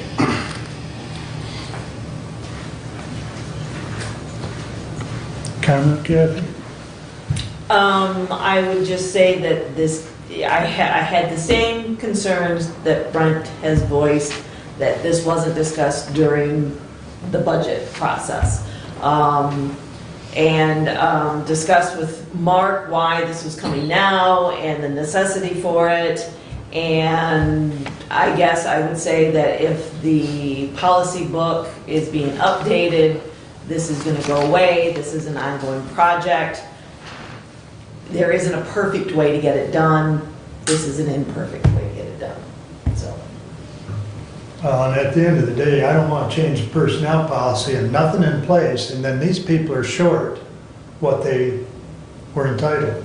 Well, and to that fact, I would propose that in the updating of the personnel policy, that you include longevity and specify that it'll be included for 2022, but be eliminated thereafter. We don't want to redo that book. No, I don't think you have to redo the book to do that. the book is being redone, and You're the redoing it. lawyer has not, if we leave it in there, we have to redo it. So we just strike the whole thing. That's, Imperfect world, Fred. it's not a perfect world. I've made it very clear, this is not perfect. But, you know, at the end of the day, I don't want to see anybody shortchanged in '22. And this captures those people so that they don't as we go into 2022 payroll. So, I would reiterate next year during the budget process that things that you want to see change in the budget come sooner versus later. Because this isn't the only thing that has cropped up, so. agreed. Brad? Yeah, I just want to reiterate, sometimes, in making policy, you have to get different components in place and, what Ray brings up, a clarification, because she has been in the administrative role as this handbook has been evolving, and, I know that we have done a lot of work over the years where we had different unions that had different health insurances, and now we have common health insurance throughout the county. And the idea, I remember when this personnel policy book was created, and then because of the separation of powers, we had to create a separate policy book for the courts, separate from the rest of the employees. So the idea that, we're moving that direction where we get a common policy, Commissioner Schmidt is spot on. It's not a perfect world. Sometimes you have to get these little building blocks in place in order to get to the ultimate goal. And the ultimate goal is to have a uniform policy for all county employees, whether you work for the courts, or you're in the SEIU, or you're an exempt employee, whatever. So I guess that in order sometimes that you have to do that, and that's living with a very concrete absolute person, and I'm very random abstract, and so I can appreciate the random abstract in this. I will support the resolution as presented. Thank you. I appreciate your summation, because it is not a perfect world. Any other comments before we vote on this? Leanne, have any? So are we using the 32 cent Really increase? wanna Or are we- I mean, she ran, and I mean, we do have skilled licensed medical personnel here if, she does have an event from that cardiac activity, but. We will recognize Leanne as a union steward for the SEIU. Okay. Your comment, that's what made me run over here. This has been going on for 2 years, since our contract in 2019. We lost our longevity for the non-union, or for the union members. I'm not for sure on the sheriff's department when they didn't get their longevity anymore, but we sat at the bargaining table. And it was set, we agreed, if everybody on that works for the county would not get the longevity. Because it's not fair to the union people to not be able to get the longevity, but it's okay for the non-union members to get the longevity and still get raises. I've been here 34 or 24 years. 5 years, I have not gotten a raise. So, we tried to, in the contract, we tried to put it 15, 20, and 25 years to get that longevity. We were shot down. So, I do not agree for 2 years that everybody that is not a non-union, that's a non-union member has been getting that money. And it's not right. We're getting, excuse my pun, we're getting screwed. The union members are. And I'm sure the sheriff's department feels the same way. And 911. The other people are getting it and we're not. Just saying. Thank you. Any further comments or discussion? So are we using the 32 cent per step, or are we using the step as presented? Because on the, again, that non-union paraprofessional schedule that is presented, that higher rate is a $1.41 increase over the current schedule.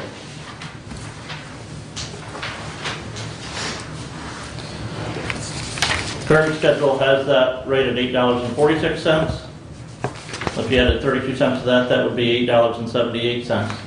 But the proposed schedule is a $1.41 increase, taking it to $9.87, which is the 2022 Michigan minimum wage rate.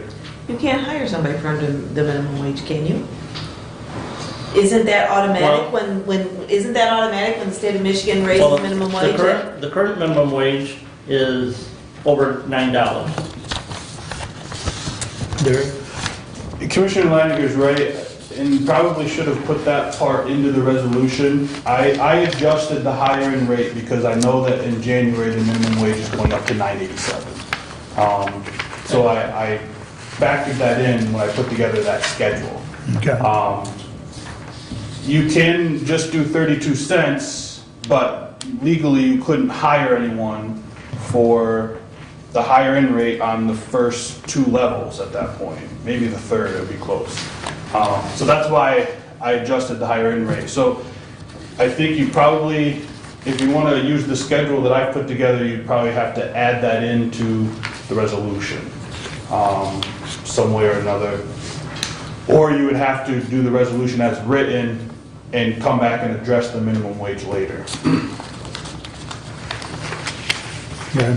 You know, and it's really, it's not germane, but it's just a piece of it that, you know, we do have that contract negotiation coming up, and, you know, one of the things we perhaps should look at, since it was stated today, nobody gets hired at, and very honestly, that, you know, minimum wage is a training wage, and, you know, we probably ought to think very seriously about just eliminating, you know, those lower steps, because nobody gets hired. And, you know, Leon, I don't know if that's good or bad from your side of the house, but I certainly would be supportive of that. We don't hire people at minimum wage in Hillsdale County, so that, you know, we just eliminate those steps out of that, and, you know, maybe just start thinking, you know, as we're moving towards negotiations, you know, in 2022, that might be something that, you know, we can agree to relatively early on. We just get rid of those early steps,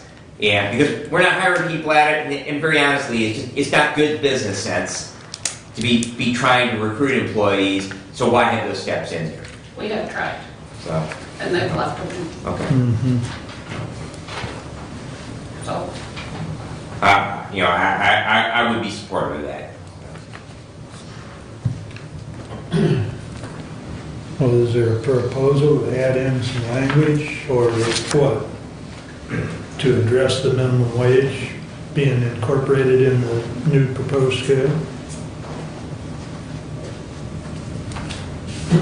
I would follow up with a separate address minimum wage in a separate resolution. Jody or Leanne, since you're clerk, does that create any issues with first payroll?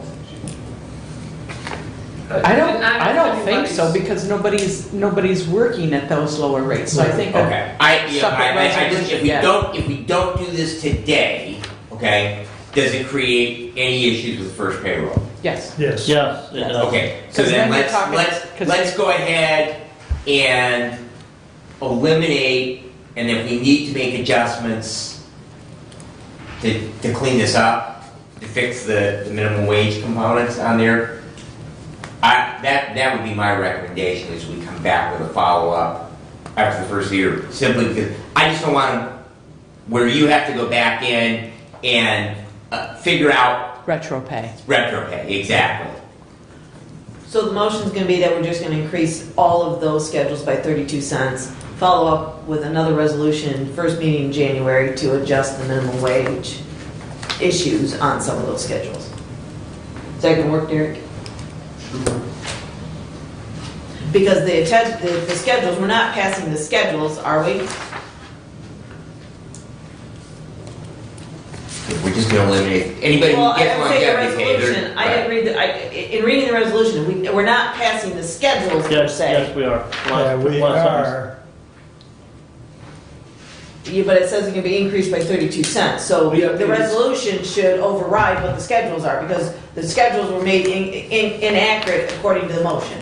Well, but the last sentence says, the updated pay schedules and the employees impacted are attached. Right. So what, we can bring back an amended resolution that once this is passed, the amended resolution will incorporate the fact of the minimum wage, which nobody's on right It now. won't be an amended, it needs to be a brand new Brand new resolution. resolution. Yeah. We can do that. Right. Yeah, whichever, but But like I say, I wanna get this done, so our first pay, then they don't have to figure out retro pay. correct, correct. And then everybody knows, this is what my pay rate is come the first of the year.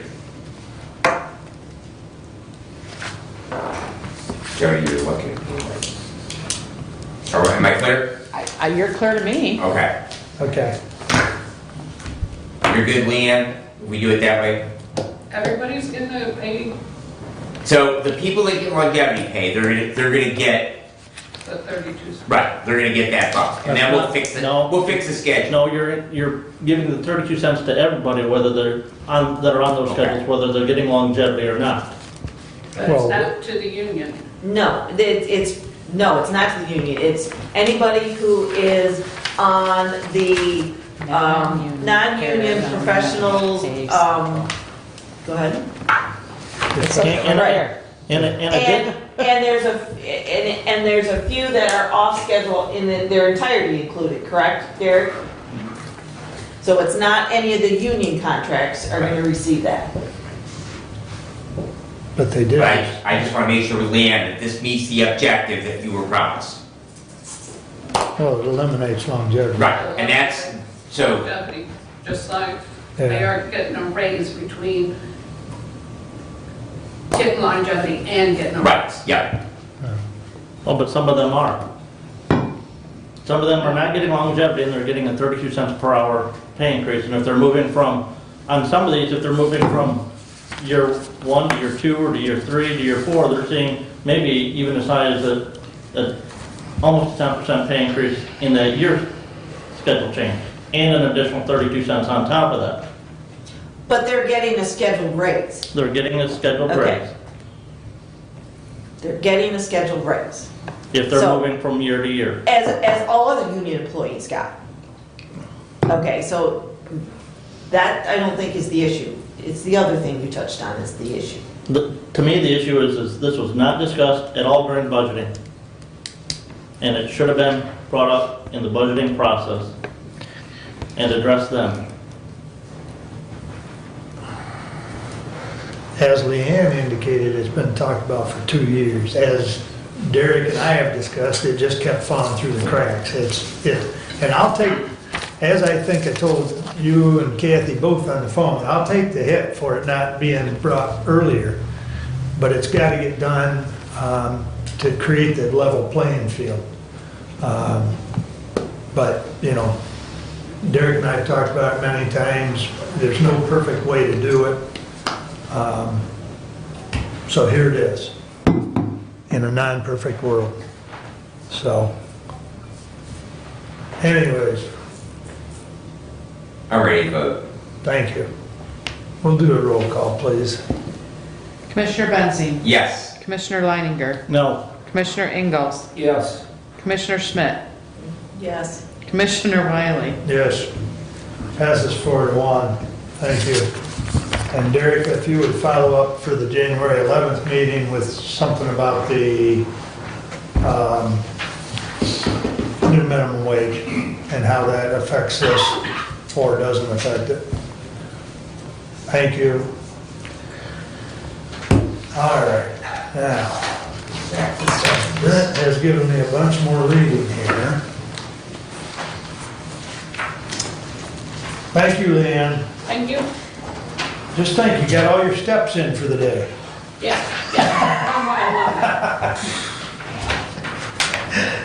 How many is it between here, never mind. All right, resolution 21-143. I think that's the first one you pulled, wasn't it, Brent? no. 36. 36. Okay, there it is. Thank you. 21-136 to the Honorable Board of Commissioners, we recommend the following commissioner reappointment to Community Action Agency Committee as follows. Brad Benzine, first appointed 1/12/21, 2-year term commencing 1/1/2022 and expiring 12/31/22. I think that should be a 23, It shouldn't it? should be a 20. Well, but in addition, not even to that, and Well, let's get it on the floor. Respectfully submitted. Do you support? I'll support. Thank you. Now you may. All right, I handed you a letter that was forwarded to me, and I do believe Commissioner Benzing and you, again, back in January of this year after our organizational meeting and the appointment to the Community Action Agency, and Toby Berry included a copy of a letter in that she had sent to you in 2016. Yeah. The Community Action Agency statutes changed, and this body no longer appoints any member to the Community Action Agency Board. Okay. So this resolution is not needed because Community Action Agency Board accepts recommendations from this body for board members, and those board members are then looked at and approved by the Community Action Agency Board. And we were just approved in January of this year to the Community Action Agency Board, and we serve while we are in elective office and can serve 7 2-year terms.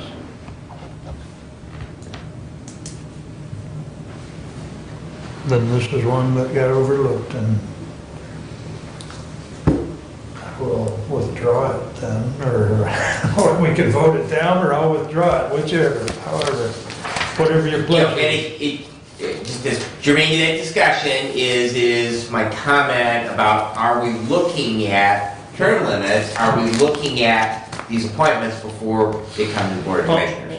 and again, like I said, this is one that, And I had forgotten this letter, and that's on me, but, you know, Yeah. we're looking at our list of appointments, Yeah. and, you know, it's Yeah, something we've done for and- years, you and know, this is a change. and that's one thing that we need to change in our rules and bylaws, is because I think it says that we make those, and we need to change that to where we recommend that commissioner. Yeah. Because there are to be, On this one anyways. yes, Yeah, so if it's, I'll just withdraw. That'll work. All right. Thank you for pointing that out. so, You could have done it last week and I wouldn't have put it in there first. I forgot about that letter. well, and I had to search my records to find where I had saved that letter at, so. Yeah. Well, my file system's a little cluttered, but anyways, I do recall it now, but that doesn't help the fact that we were going, Marnie and I went through that list and, Yeah. okay. All right. So 136 is withdrawn. 143, oh To the Honorable Board of Commissioners, we recommend the chairperson of Hillsdale County Board of Commissioners be authorized to sign a one-year probate and juvenile court legal services contract between the County of Hillsdale and Scott Smith for the sum not to exceed the following: $33,000 per year, $27.50 per month, January 1, 22 through December 31st of 22, respectfully submitted. Support. Thank you. Your questions? Okay, my questions are, and this is gonna be in pretty much in relation to these next three resolutions. Yep. Number one, these resolutions have to be approved, and these contracts have to be approved by this body, correct? Correct.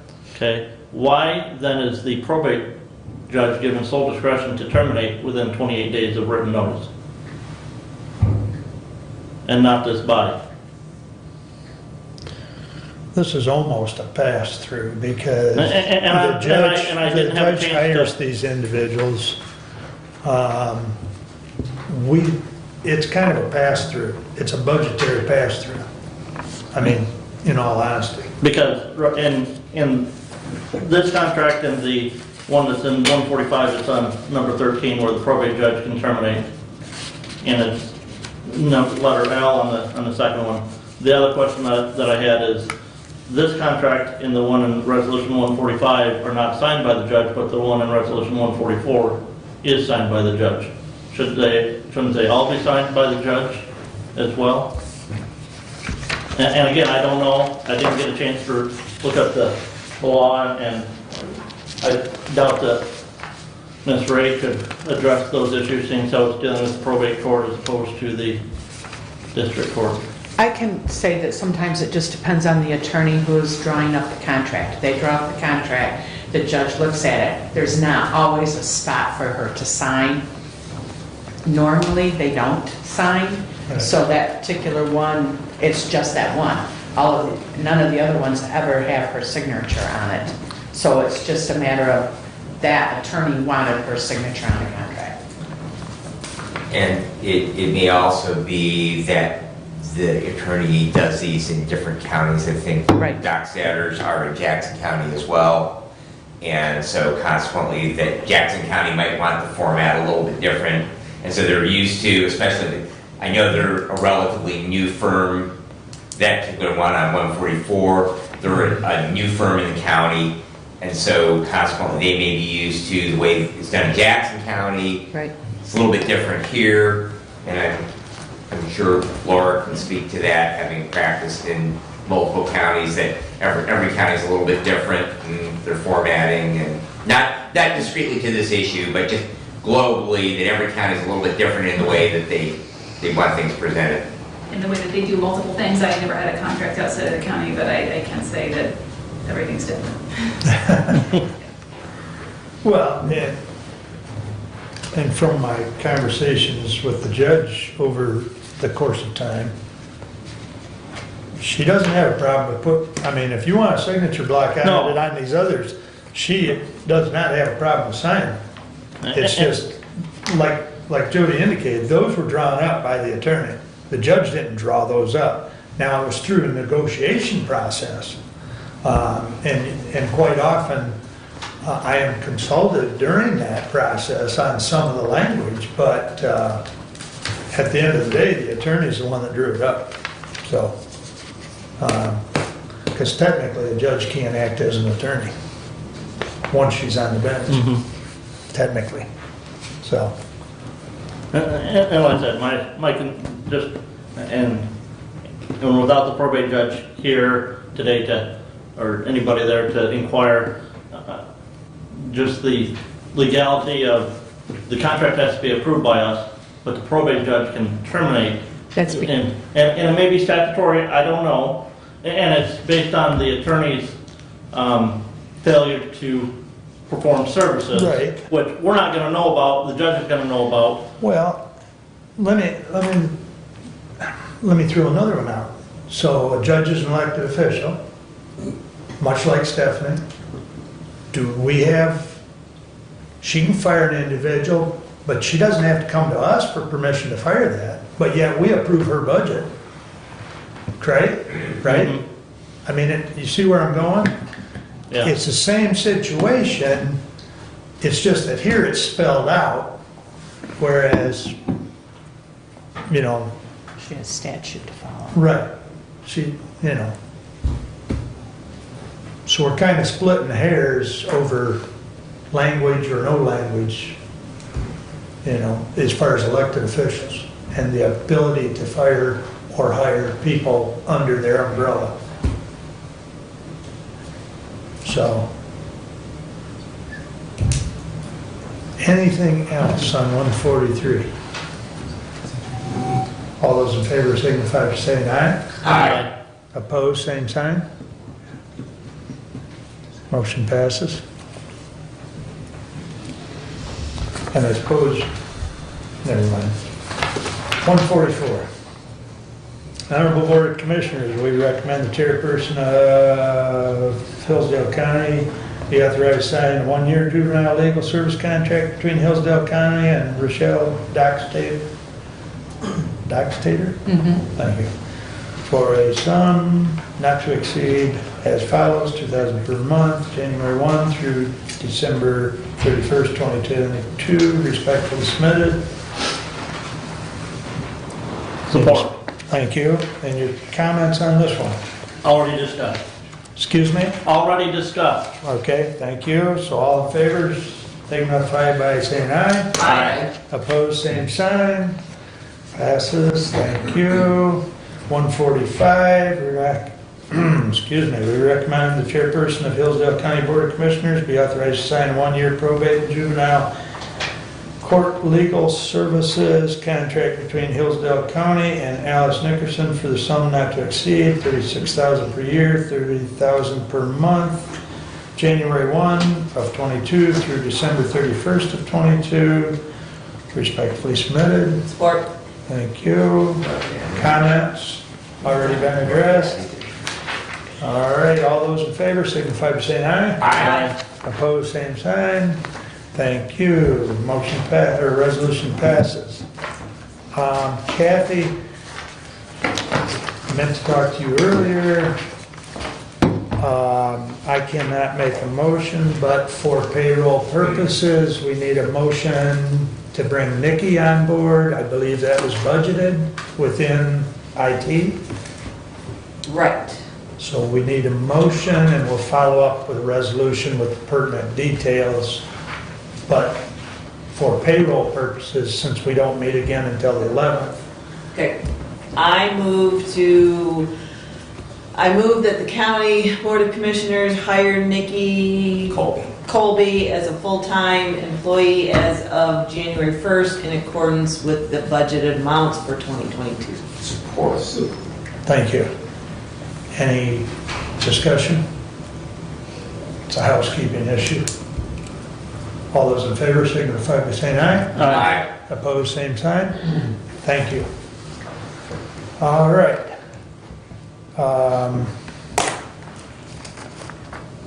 Bear with me a minute, this thing timed out on me. And I have the medical care report. All right. From the medical care facility, good morning. Weekly COVID testing continues for all direct care workers regardless of vaccination status as enhanced infection control program and in response to emerging variants. Any symptomatic staff or residents are tested immediately, and in the case of staff, they must be tested prior to beginning their shift. We currently have one employee off work related to outside family exposure. We have 0 resident cases in the facility. The facility COVID unit is currently unoccupied and in standby mode. The facility has placed its vaccination mandate policy on hold pending word from the United States Supreme Court. We are currently assessing the changes to quarantine and isolation timeframes made yesterday by the CDC. Essentially, they are shortening the quarantine isolation timeframe for for vaccinated and boosted individuals from 10 days to 5 if they are not symptomatic. In some cases, individuals who have been exposed may not have to isolate at all. This change will affect facility policy drastically, residents and staff, and must ultimately be agreed to by MDHHS. Visiting continues at the facility with adherence to the core principles of infection control. We are limiting the size of gatherings, and some holiday festivals have been scaled back this season in an effort to mitigate the spread of the virus. CNA classes are beginning again in January, and anyone interested in becoming a CNA certified nursing assistant, please contact the facility human resources department. I will add that they combined a couple floors to help facilitate better staffing because of some staffing issues. It was discussed about moving everybody over from the cottage, but the cottage is still occupied and being used as it has been. That is still pending if they need to bring those residents over as well as the staff. The combination of the two floors made more sense because there was actually more staff to commingle versus the limited number of staff at the cottage. So it would actually bring more people and less staff if they commingled that. But so there is one floor that is currently unoccupied. They are about 72% occupied, which, you know, pre-COVID, we were anywhere from 92 to 98% occupied on any given month. So part of the reason for the 72% is, quite frankly, staffing and screening individuals. You know, do you want this individual in your facility? That's nothing new, really. They've looked at this for many years.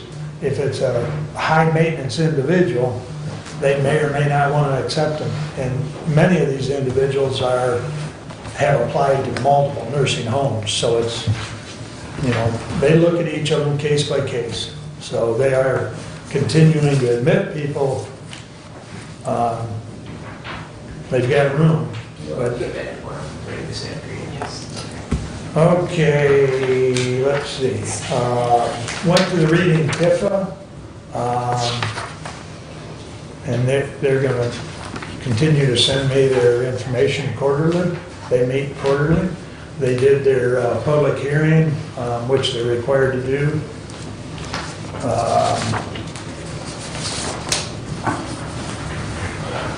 Let's see. Public Act 57. That's what it was. I was trying to remember. Quite interesting. Found out some things that Reading's doing that, quite frankly, wouldn't work. So, but they do have on their city's webpage a link that tells more about their activities as far as TIFA activities. So, if you're interested, you can visit that. As I indicated, the employee handbook should be forthcoming within the next probably 3 regular meetings. We'll have it on the agenda for final approval. Brad and I was sitting in on a Zoom with the attorney the first part of January. Let's see. The organizational meeting is set for January 6th, as we discussed at our last meeting. The next regular meeting is January 11th, and I wish you all a happy new year. Can I Yes. interject for just a minute? You may.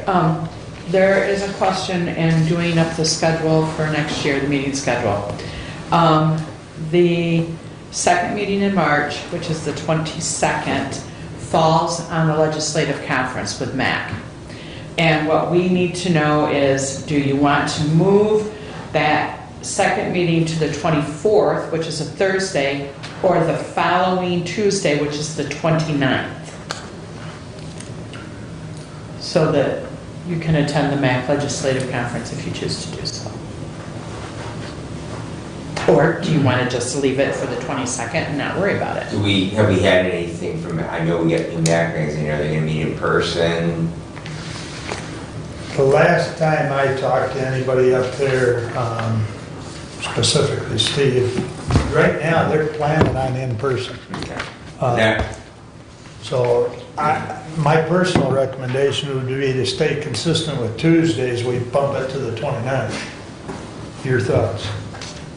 Yeah, I'm fine with that. Agreed. 29th? 29th. Okay. Thank you for bringing that up, Jody. Yep. no So problem. that'll be part of the packet for the organization Yep. meeting as far as approval of the meeting dates. So that's the only one that created an issue? Yep. Okay, good, thank you. Any questions for me?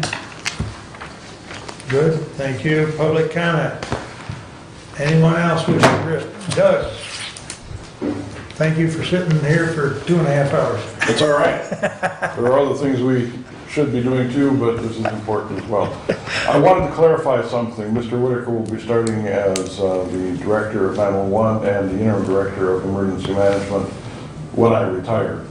But at the request of the County Clerk's Office, I've already asked them to begin his salary for 911 the 1st of January because he's already arranged to leave his current employee and show up every day and work with me and with Tracy.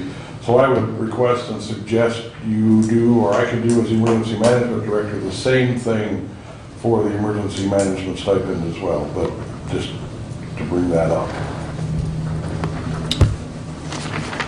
Got a note here.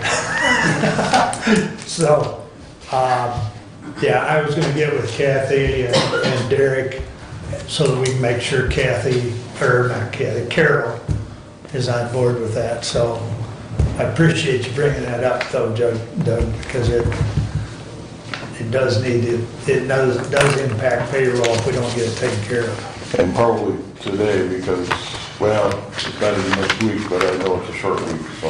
Right. But if you like, as Emergency Management Director, I can write that same letter and instruct her to start his payment the 1st of January.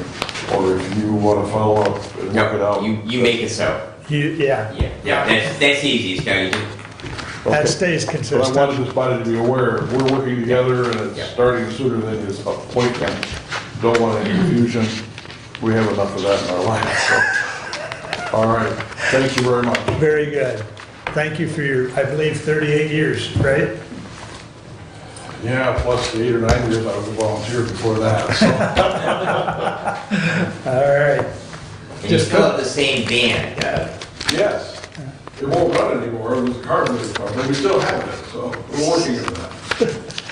All right. Any other public comment? I just wanted to follow up on the unreimbursed medical people. I did try to contact them this morning and got no answer. Cheryl's off till the 1st of the year, and I'm not sure about Jamie. But I did try to contact them to see if they realize that there's a $4.15 increase, Okay. or Okay. increasing to $4.15 from $2. All right. Yeah. Kathy will follow up with you on that, right? Yes, Thank you. yes. I know we talked about that earlier, but yeah, we definitely need to follow up Right. on that and see if, I have not done the renewal form because of this, and it was going to be an issue, but I didn't get the numbers till today. sure. Well, with the holidays, it makes it more challenging, so. Okay. Laura, you got anything for us? No. Okay. Happy New Year. Nikki, anything further? No, thank you for your attention. Okay, we'll look into it. It's on the table. Thanks. Thank you. Thomas, anything else? All set, I believe. Tracy? Thank you. Good luck in your future endeavor. All right. That takes care of public comment. Additional business, Brad. Happy New Year, everyone. Kathy? Happy New Year, go blue. Jeez, my hearing aid just shorted out.